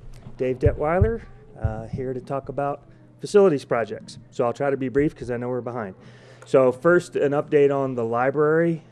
Several of you toured it 2 weeks ago, I think it was. But for those who didn't, I brought some photos of where we're at. The remodel is well underway. Here's, as of today. With the snow. Yes. So this is the community room. It's starting to get its final skin. The metal siding that's going to go on there, the very non-bright metal siding. Yes, I was trying to think of a better word. The blending metal siding. That's not coming for a little bit. The tent here is over the amphitheater at the children's area, and I'll show you what's happening inside there here in a second. This is what's happening. So that area gets what I think when you toured, those who did, you'll see this is called geofoam, and it's what we use to fill on top of the garage structure to save weight and build up to the elevations that we need for the landscaping. So this has got all the waterproofing system and the drains that get rid of that water that's down on the garage deck, as well as the drains that are up where the actual landscaping will be, so you can see kind of the difference, and the rest gets filled in with that foam. Up on the north alley that services the garage, we put in our stormwater quality tanks here in the back, so all the storm water will go through here and get filtered and cleaned before it ends up heading down. For those who didn't see it, this is the lower level, standing all the way in the back corner of what was the old meeting room. And you can see, standing from that corner, now you can see all the way across the library to that north alley. That's the service door back where the staff location was. So the goal of that remodel, and really the goal of this project, was to open this space up, make it more exciting, more collaborative, and so you can see what we're doing to make that happen. One of the key things that's happening right now is the stair that's on the east end of the library, kind of back by the elevators, is coming out, and a new, more open, useful stair is going in its place. So this is actually them starting to break that stair loose and take it out. So back to that project, schedule-wise, budget-wise, I'll have to go back up, is on track. We're still carrying about $500,000 in contingency, so we're in good shape. I think you've already been briefed that we'll be now in the finishing up in April, moving back in May is the current plan. And that was due to expanding that renovation work. Questions on library? The city's okay with us using the old powerhouse until that new move back date? Yeah, right now we're kind of on a month-to-month handshake, if you will, but I don't anticipate that that'll be an issue. Is there any update on the storage of the books in the transit center at Snowmass? So obviously there's a lot going on up there, so we're engaging in discussions to see if we can extend that. So we'll wait to hear back. We're working both with Snowmass and our folks up there that we've been working with. It's there's not a lot of clarity on our part right now about the ownership change. So, but we're working on it. We will also work on contingency plans. Yeah, we're working on options. If we have to move out, we have to move out, and we've got some ideas for that. Every resident has to take 10 books home for just a couple of months. That's about it. It's called the reading. You won't get charged a late fee. No late fees, just bring it back. We actually did that at the Mesa County Library. No late fees. You can keep them for 6 months and bring them back when we move. As long as you take out $100. Yep, worked great. It actually worked great. So that's the library. The new sheriff and county administration project. We wanted to just talk a little bit about process over the next month and make sure you're comfortable with what we'd like to do. So here, end of this week, we'll have our new schematic plans that show all the actual spaces. You've seen some of those preliminary drawings. Assuming that those are what we'd like and we're okay with them, we'd like to bring those to you in a work session, probably 2 weeks, to have you take a look at those and just make sure you're comfortable. We know from our last briefing that there were some concerns about a few specific areas. The the commissioner chamber, room being one of them. We have some issues about vote centers, so there are some areas that we want to make sure we're all okay before we move. And then our team has discussed, and we discussed last week, the architecture, the exterior architecture of this building is certainly an important feature. We'd like to, our architect is developing 4 to 5 schemes. They've actually got different architects working on different concepts so that they can all be free thinking and coming up with a variety of concepts. We're suggesting that we take those to an open house after we've vetted them, just to make sure there's nothing that we think is off the wall, and get some community input, just like we did when we first started rolling out this project, to get some feedback from the community as to what they think is the most appropriate look. And we wanted to make sure, and then we come to you in the middle of December with those results, kind of how that has played out, along with some of the sustainability goals conversations, because the skins of the building relate to energy efficiency and sustainability. They're really tied close. So we have to at least have that dialogue together. There are other sustainability questions that we can postpone a little bit, but we want to talk about those together in terms of how much glass, what is the skin. Does that feel like an appropriate approach? We probably also use our PitkinConnect tool so that we have an online opportunity for citizens who are not able to necessarily attend the workshop. Mm-hmm. I would just like to make sure we get that notice out through whatever channels we can, including ACRA membership. If the ACRA would consider sending something out to their folks, and City of Aspen, or however. I just want to make sure we're inviting as many people. Great.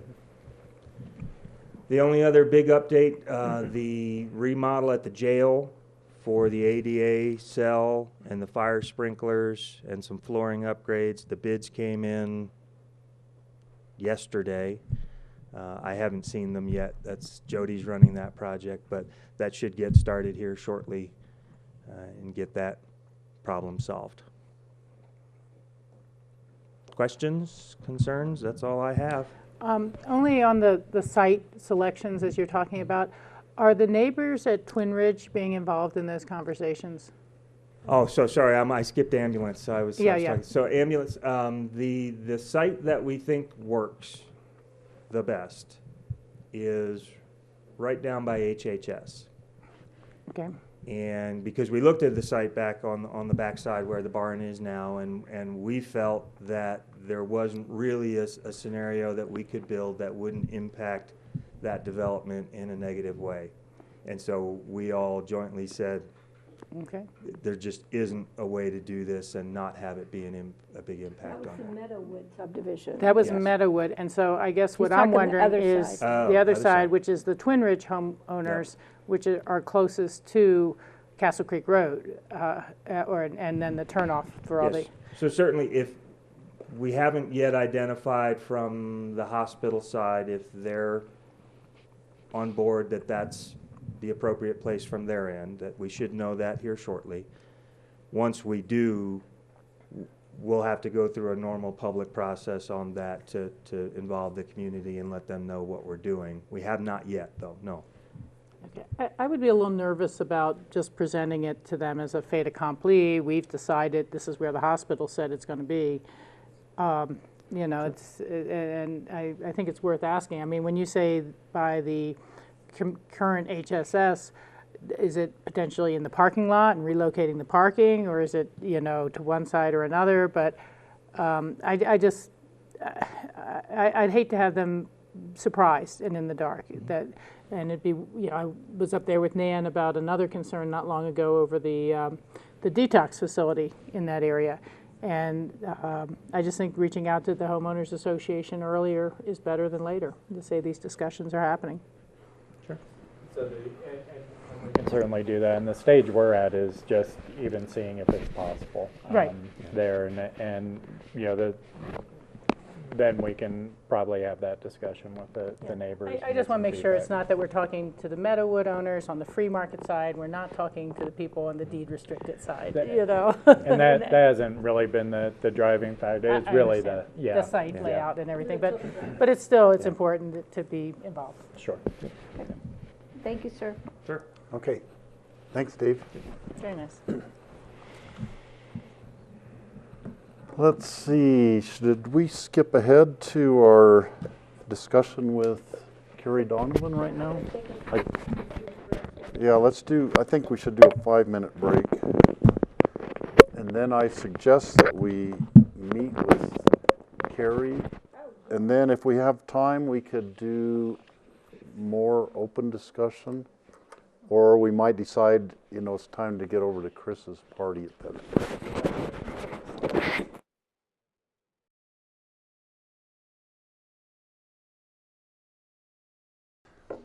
Okay, our final item agenda today is a very important one for us, and that is a meeting with our state senator, Carrie Donovan from Edwards. Welcome here. Obviously, this is not our regular meeting room, but during... we don't have a pillar right in the middle and everything like that. To duck But behind. we have to move out of our meeting room there in our plaza building because of the elections, because the elections department uses our regular meeting room for counting votes and doing all the things that they do in the back room. Yeah, but here we have a pool with 2 hot tubs. Breakout sessions comes with a whole different meaning. You got it. So Carrie, do you have a report that you want to give us, or is it more our questions to you, and we can have a give and take? I would love just to have a dialogue. This is the season down at the Capitol where bill ideas really start to get tossed around. You start to get a feeling for what the session might look like. Now, there's always certainly surprises that bubble up, but just wanted to reach out to you guys as community leaders and, really have your ear to the community concerns of what you think, might be the most important issues for Pitkin County down at the Capitol, and just to start a dialogue now that hopefully continues all the way through the session. And if time allows, we could also talk about what might be some of the bigger issues that I anticipate seeing down at the Capitol this year. Hear your thoughts on that. And then, but I'd love just a dialogue. I had nothing in particular, just wanted to get some FaceTime with you guys. An excuse to come over to Aspen. Come visit. Okay, George. Senator, thanks for coming over. Good to see you. We just went off a very successful election here in the Roaring Fork Valley.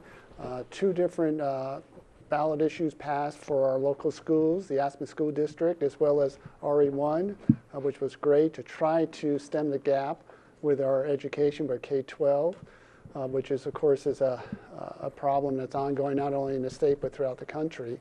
One of the issues that seems to perhaps be coming back up, hopefully, with a discussion is Tabor, and whether the legislation would look at Tabor and the negative impacts it's actually having on our state, from education to transportation to all the other issues that we're facing here.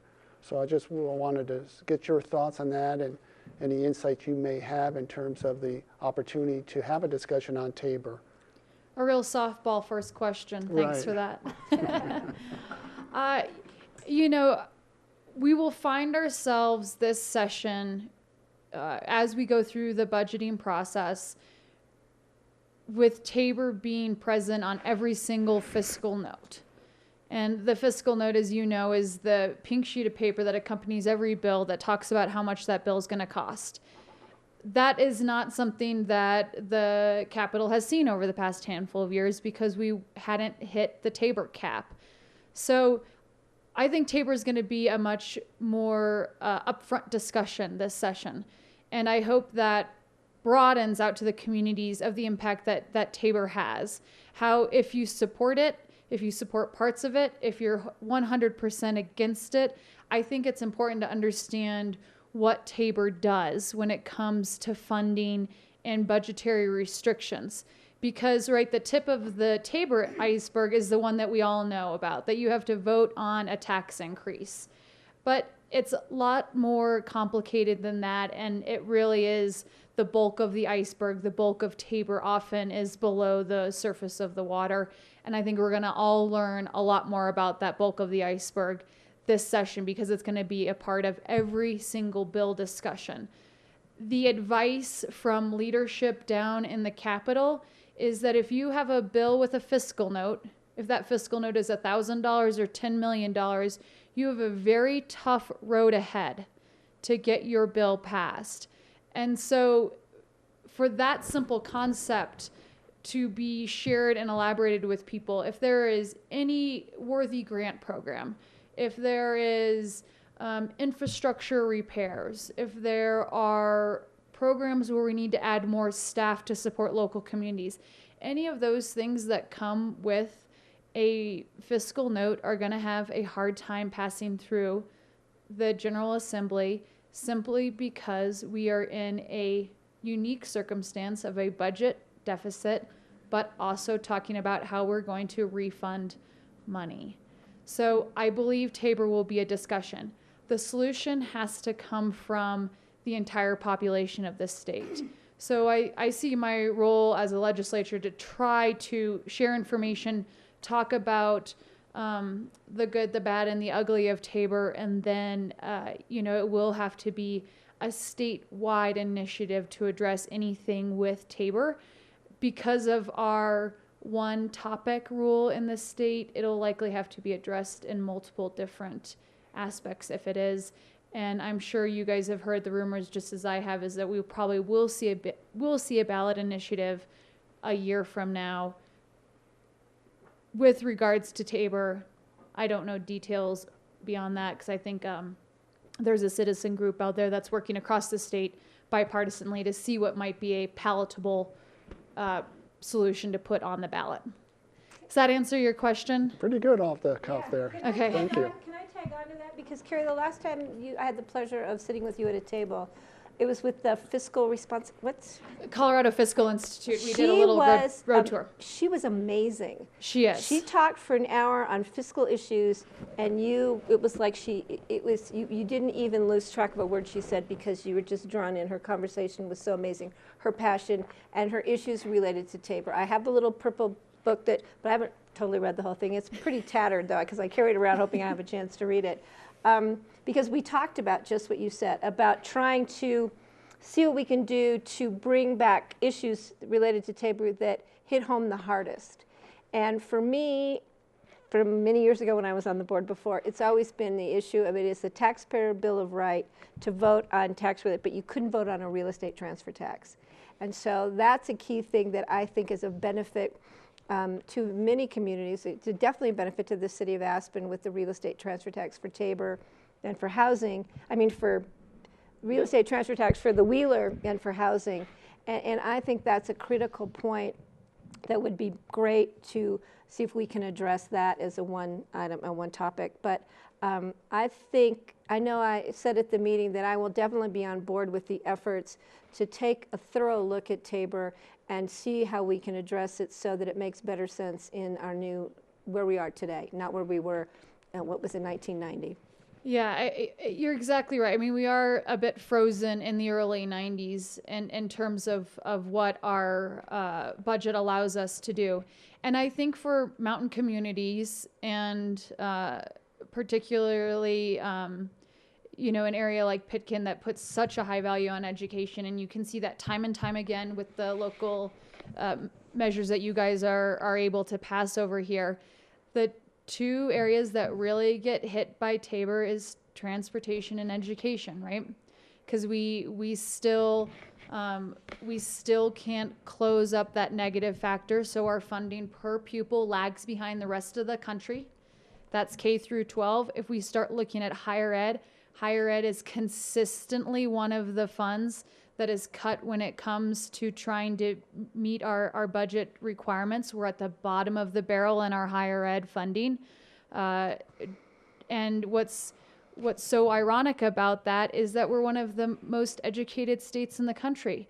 So we are happy to import very educated folks, but we can't have a budget that reflects that same value of growing our own highly educated, highly capable folks for the workforce of the future.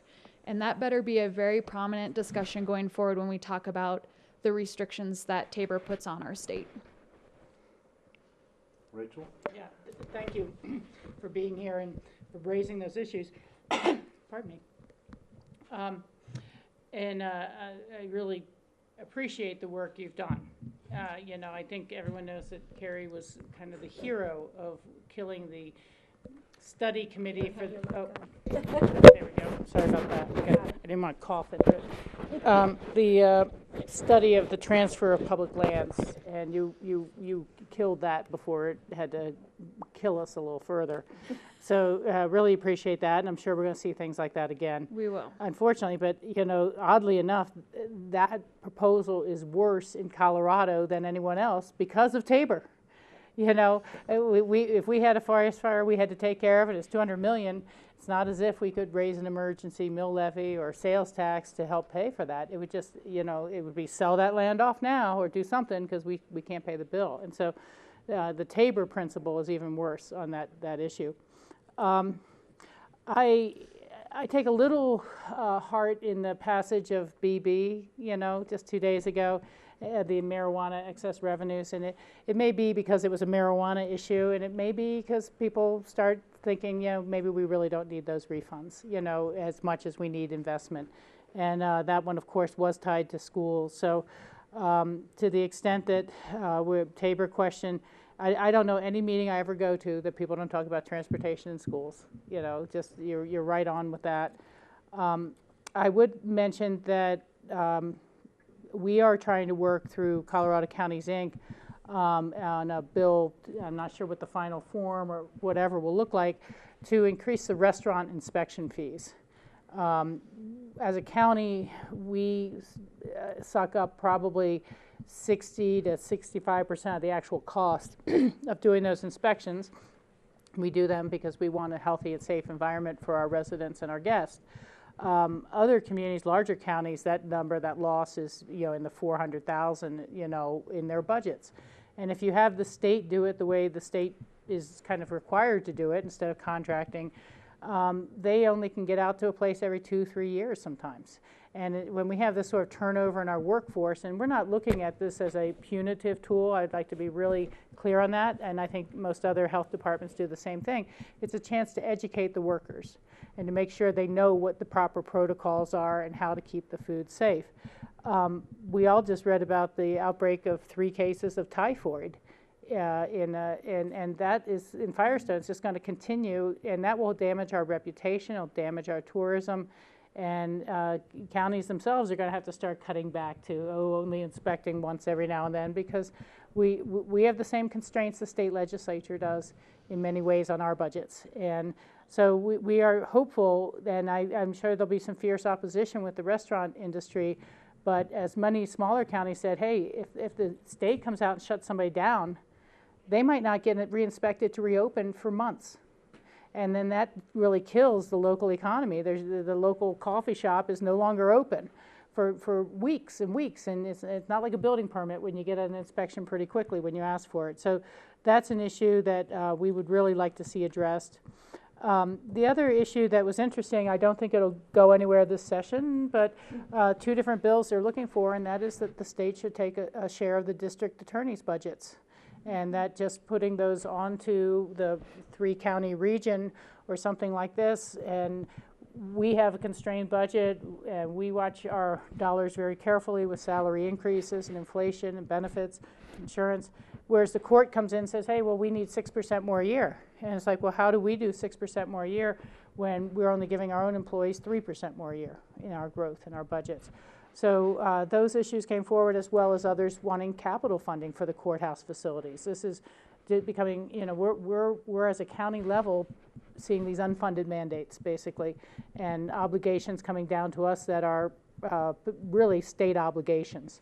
But there's many courthouses, we're not to a point of our remodel yet, but you talk to Pueblo, you talk to some of these other communities, Leadville, and they're like, how are we supposed to maintain a 100-year-old building, a historic building, and make improvements and out of our budget, and we can't tax people for it, we can't raise fees for it. They look at it and they think of it as a state office, a state opportunity. It's part of a state system.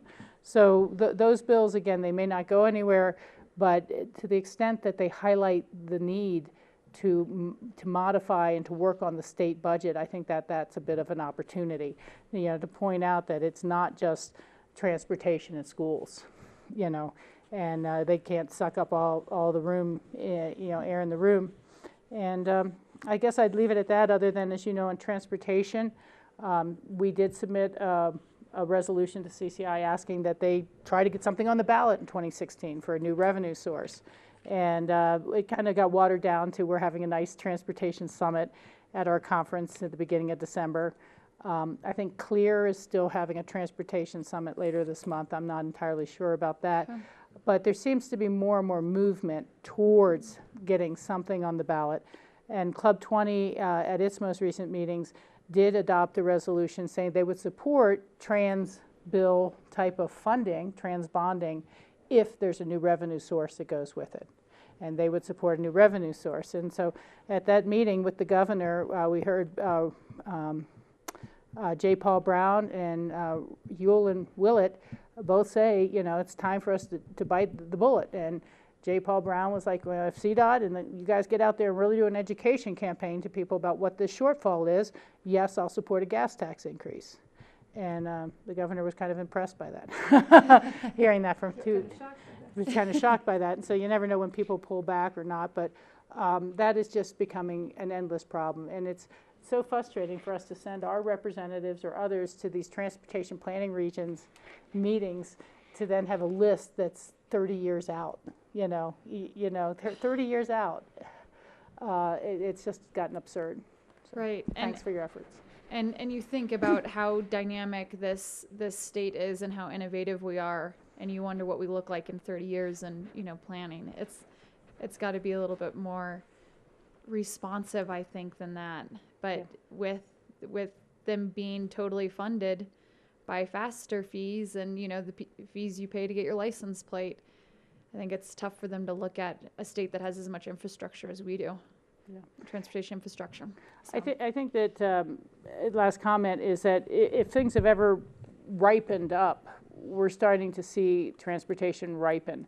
When people look at, and when I look at coming from Boulder into Denver on 36, and the fees are broadcasted for each little section of the road if you get into the express lane, that it could be literally $17 each way during rush hour, or to use the new emergency lane on I-70 or whatever they're calling it, the fast lane, the bypass, could be up to $40 for one trip on a 9-mile stretch.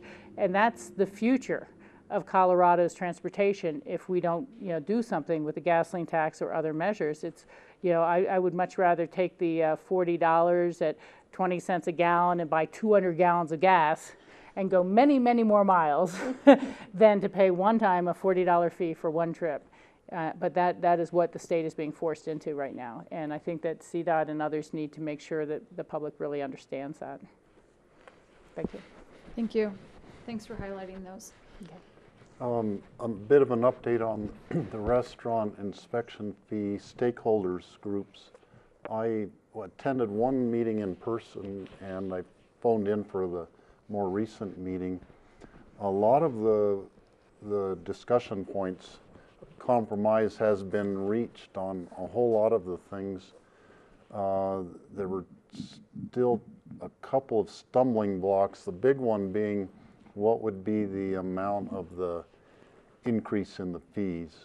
The Restaurant Association group is willing to pay more for the inspections, but they're not willing to pay much more, anywhere near what was proposed in a white paper by CDPHE.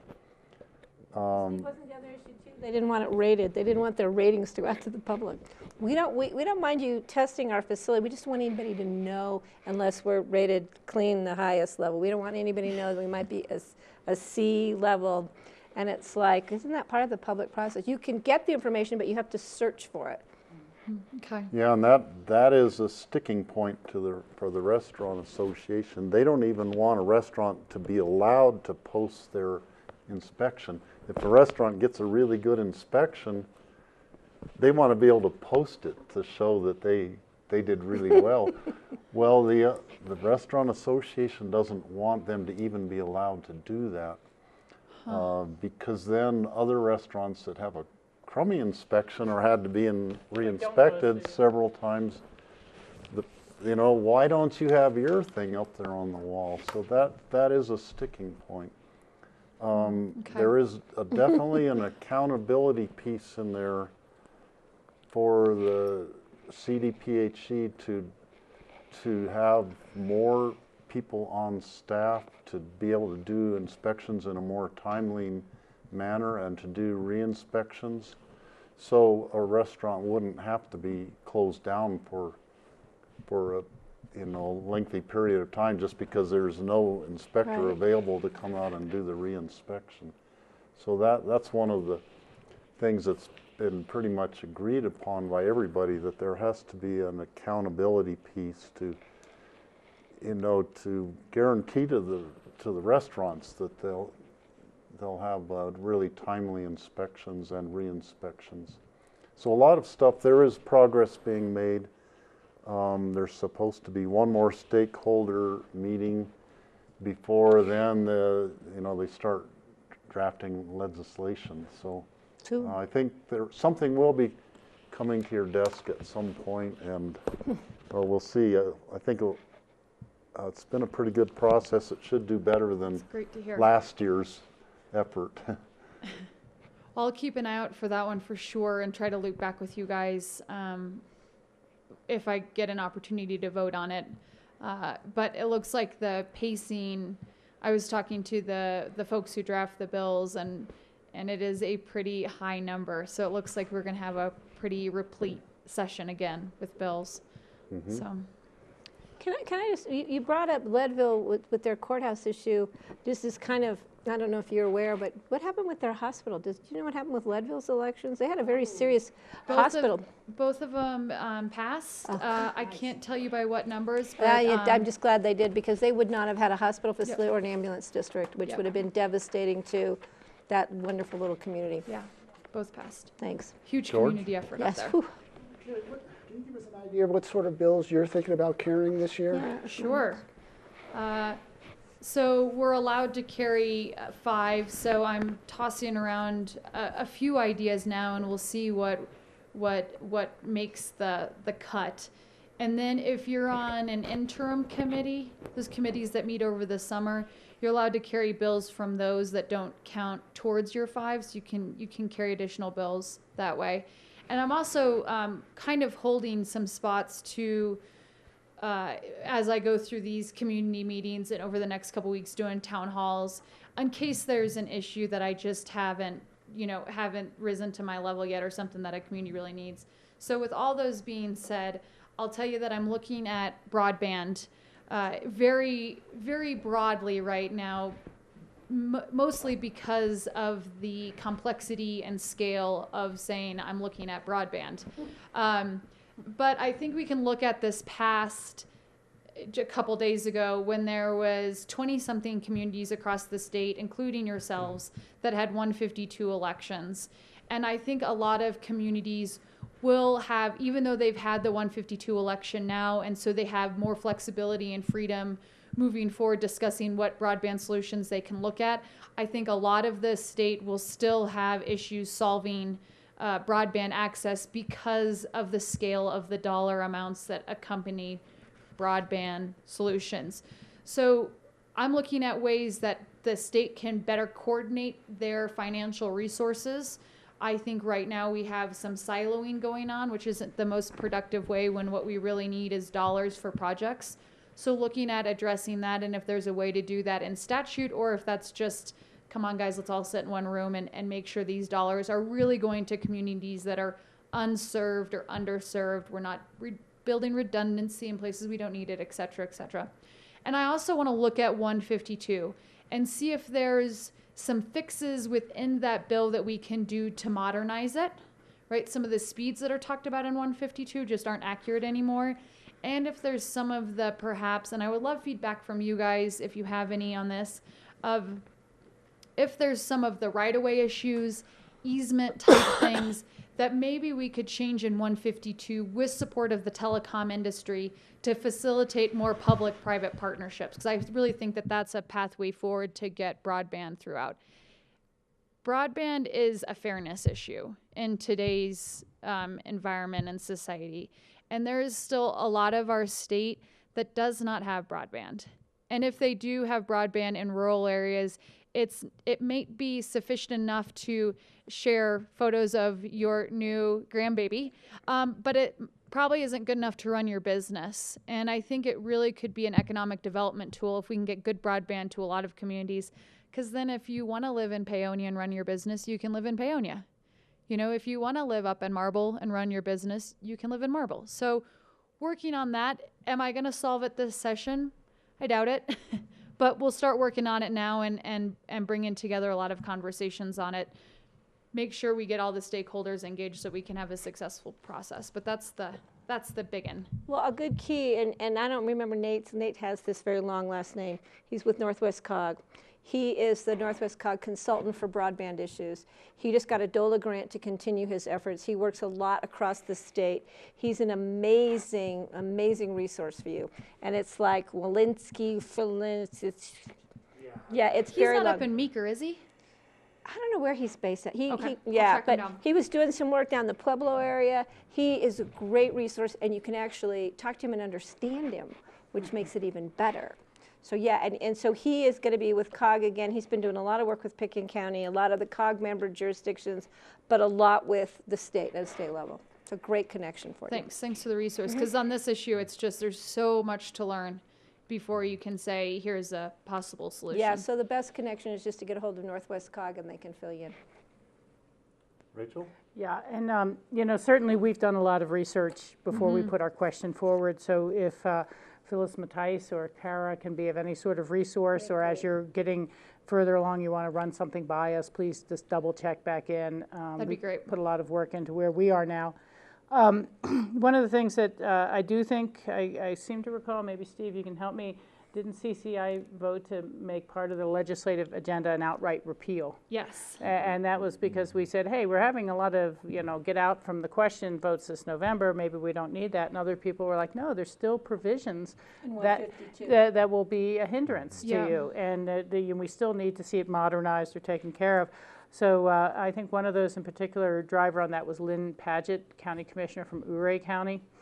Thank you for reminding me of that. Yeah, I think you're right. And so I think she might be a good resource for you in that effort.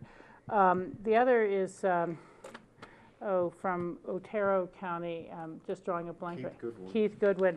And he in particular has highlighted that at the FCC level, they've changed the definition of high speed. So they've made the bar higher. And so therefore, all these other communities now fall into grants for underserved. And you have some places that are still unserved whatsoever, but now people who have speeds that are more than we can get don't have high speed anymore. They have to, so we need to make sure the resources don't go just to the folks who already have better service than we have now. So yes, this 25 up, 3 down new definition. So now people can spend money in communities that exactly what you said.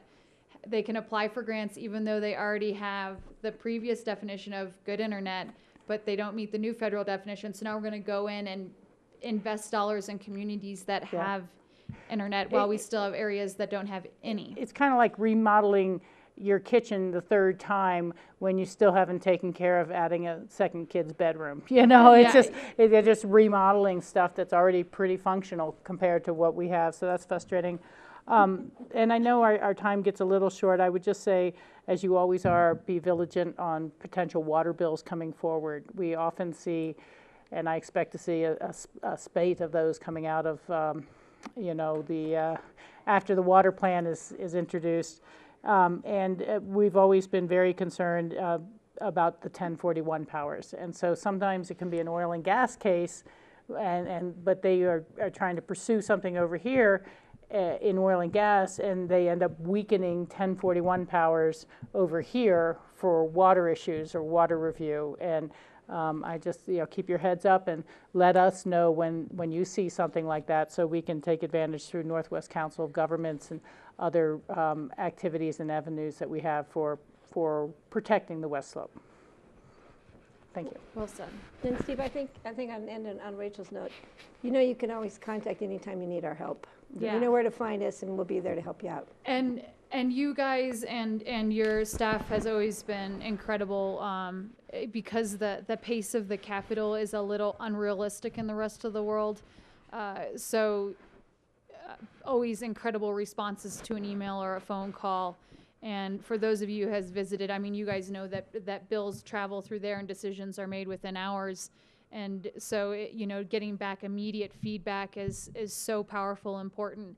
And being able to go into a committee room and share stories from different counties, different regions, and being able to go on the floor and saying, this is what I'm hearing from Aspen, is so much more powerful than me just saying, here's my opinion.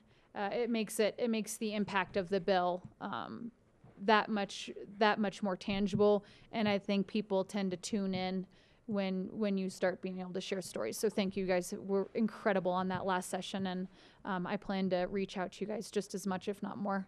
I won't be quite the freshman. Yeah. Oh, yeah, that's right. Yeah. Well, it's especially helpful if you do have bills that you would like us to testify on sometime, even if you don't know when they're calendared yet, that we can start preparing the testimony or exhibits. Yeah, I think I'll be able to be a little bit more proactive this session. So, hopefully I won't throw quite so many firebombs at you guys to respond to, and can be a little bit more upfront.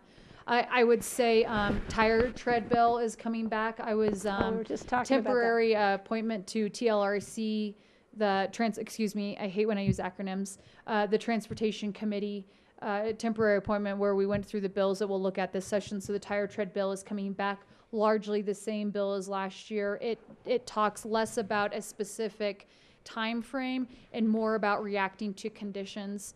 So again, a bill that's very important to mountain communities, but needs a lot of work explaining it to the rest of my colleagues. So we'll keep working on that one.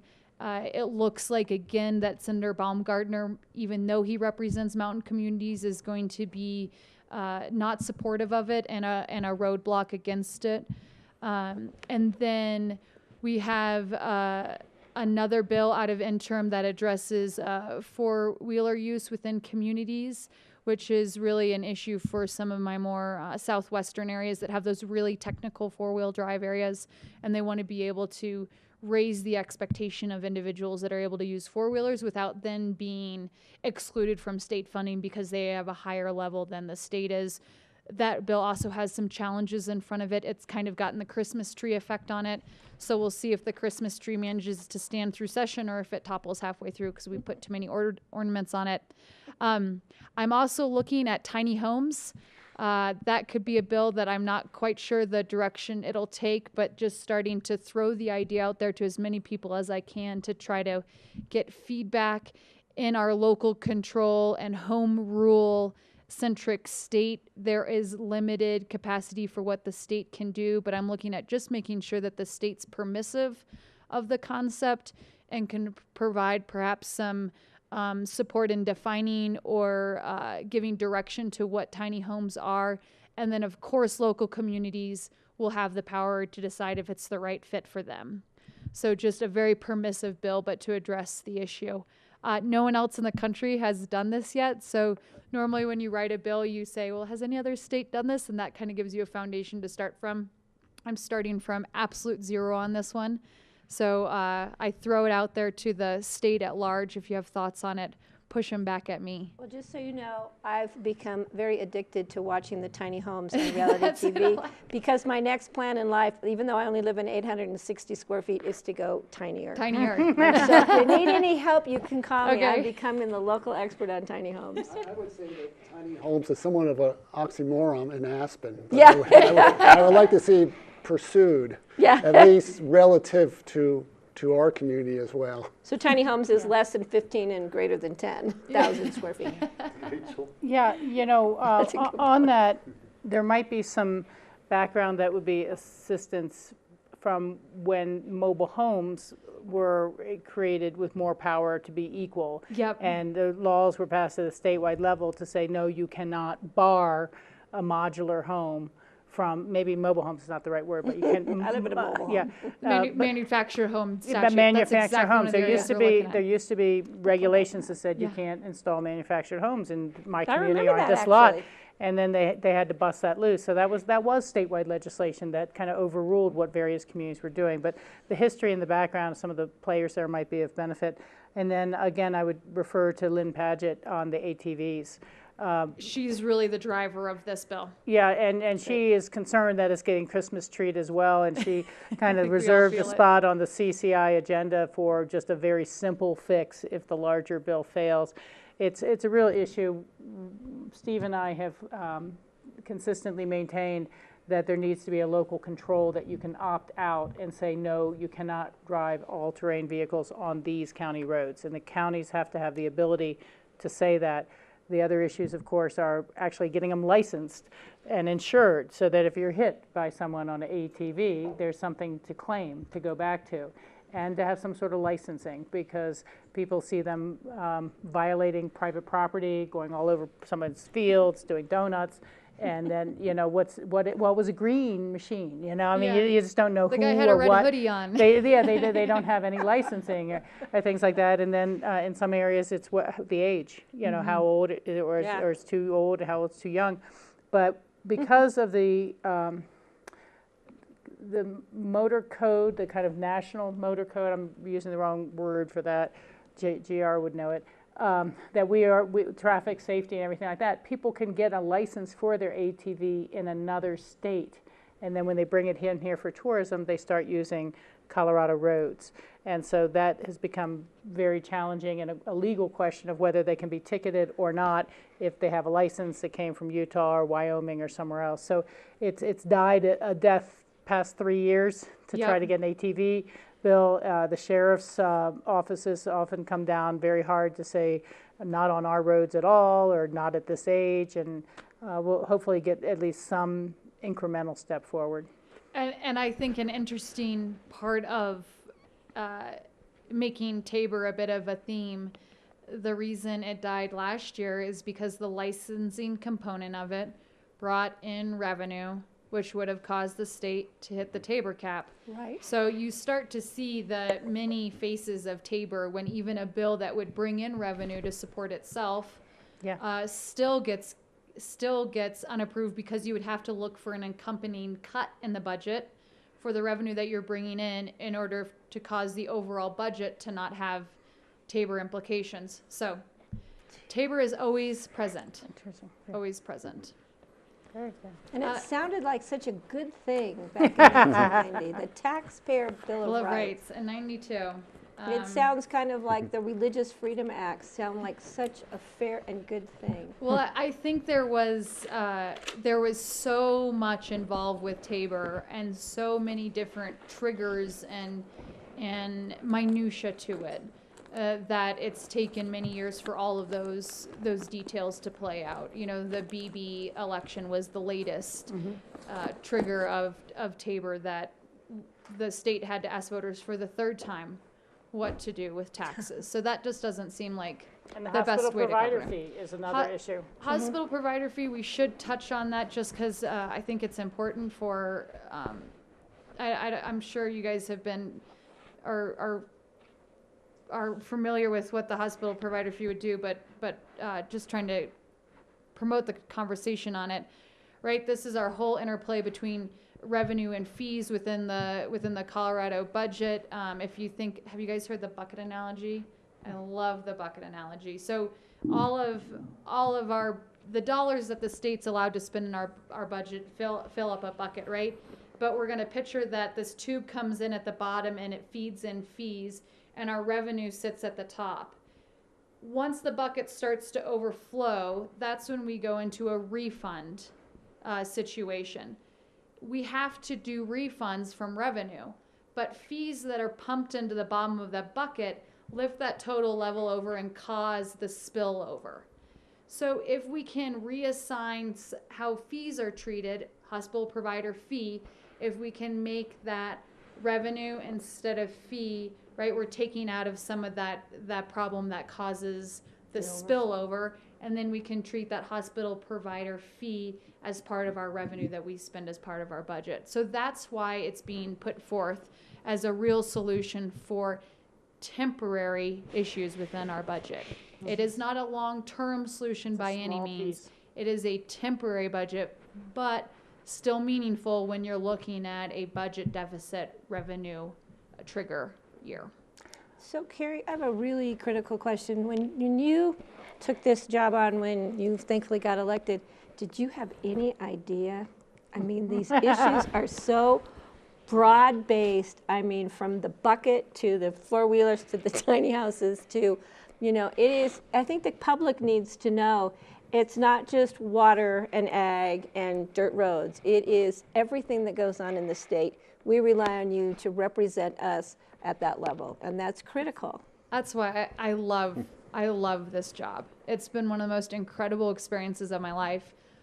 It's an absolute honor too, to walk into that Capitol. You're surrounded by the marble and brass, and it's marble. So I even say that I never leave district because I'm always on SD5 turf. And Senate District 5 is this remarkable district that has such a diversity of cultures and economies and issues, that there's really no bill that I can't take the time to not read closely and make sure that there isn't, some bills are 2 pages, some are 23, you know, there's not one line in there that's going to impact some part of SD5. Yeah. And if you'd asked me a year ago if I was going to be spending this much time on broadband, you know, never would have anticipated something like that. But it's what keeps me going, because there's always one more issue to learn. And I think knowledge down there is how you're able to best execute through the politics. Knowledge supports good policy. Policy can navigate through politics, and you can get stuff done for your district. Well, I think that's how we feel sitting at this board well, we represent PitkinCounty, which is very diverse within our own little county. And that's why being back on the board now for a year, people go, what are you doing? You're coming back, and you know you do. You love it, you learn it, So neat. and you live it, and it's wonderful. It is. It's an absolute privilege to be a public servant, isn't it? I totally agree with you. It's our job is the most interesting job I've ever had. There's always something new and interesting, and you're helping people. You're helping make the community a better place. And we get to walk into our brick and mortar building that's due to be remodeled and add some insulation to it. It's not quite like going into the Capitol building, but are we doing marble? I don't think we're doing still marble. get that same good feeling that you do for being a public servant. And we do thank you a lot. Thank you guys too. Steve, let me ask, John, did you have any issues that you should bring forward from the management point of view that we may have not touched on? Yeah, I think broadband is obviously high on our list, and I think we have a lot of information that we can share with you. We'll try and make it simple, because I know you're getting a lot of stuff bring right it now. on. So, but yeah, other than that, I think we raised the issue of the courthouse funding. Even our project, you could probably you know, account for about 1/3 of the cost of our proposed project, really making spaces for the courts and that sort of thing. So that's around $7 million, $7 to $8 million to our budget, and so that's a real challenge. A lot of communities have a harder time actually accomplishing that than we do. So I think we've touched on it. I just emphasize those 2 areas maybe again. Yeah. Thanks for those. And you're speaking tonight, you're doing a presentation, let's give her a little, at ACES, did I hear? Yeah. Yeah, a town hall from 5:30 to 6:30 at ACES, just to basically do what we just did here, talk about the session ahead and listen to folks on issues that they have. Great. So, Great. Thank you so much. thanks for making time on Thanks. your agenda. I really appreciate Yeah, it. and thank you. Anytime, Thank you for coming anytime. over. Well, and always tell me when to get over here too. So, Okay. We do know where to find, well, Yeah. most of the time we know where to find you. Thank you so much. you. Drive Thanks. safe when you. Yes, drive safely. Later tonight. I think Okay. Patty said she had one open discussion. You that know, we but didn't get to before. it can be deferred to another time. It was just, I wanted to talk about the Garfield County Commissioner's decision to not fund $1,500 to Planned Parenthood, but we can talk about that at a later date. I was thinking of that earlier when we were discussing them Yeah. being, It's a discussion I would like to being mad at us have. for adding on to their social Exactly. services costs. Yeah. And they're adding to their social services costs by doing that. But I have some other things I would need to know about before I bring it forward for further discussion, so I'll work on that. Yeah. Okay. So, Would you like a motion to adjourn? we John, did you have don't anything? need a motion to adjourn. If there's no other I like business for the good of the order, then Rachel likes, you we can can second all it, though. adjourn over to go to Chris Selden's. Farewell. Thank you. Farewell Thanks, party. Grassroots. We appreciate it. Thanks, Grassroots. Thank you, Grassroots.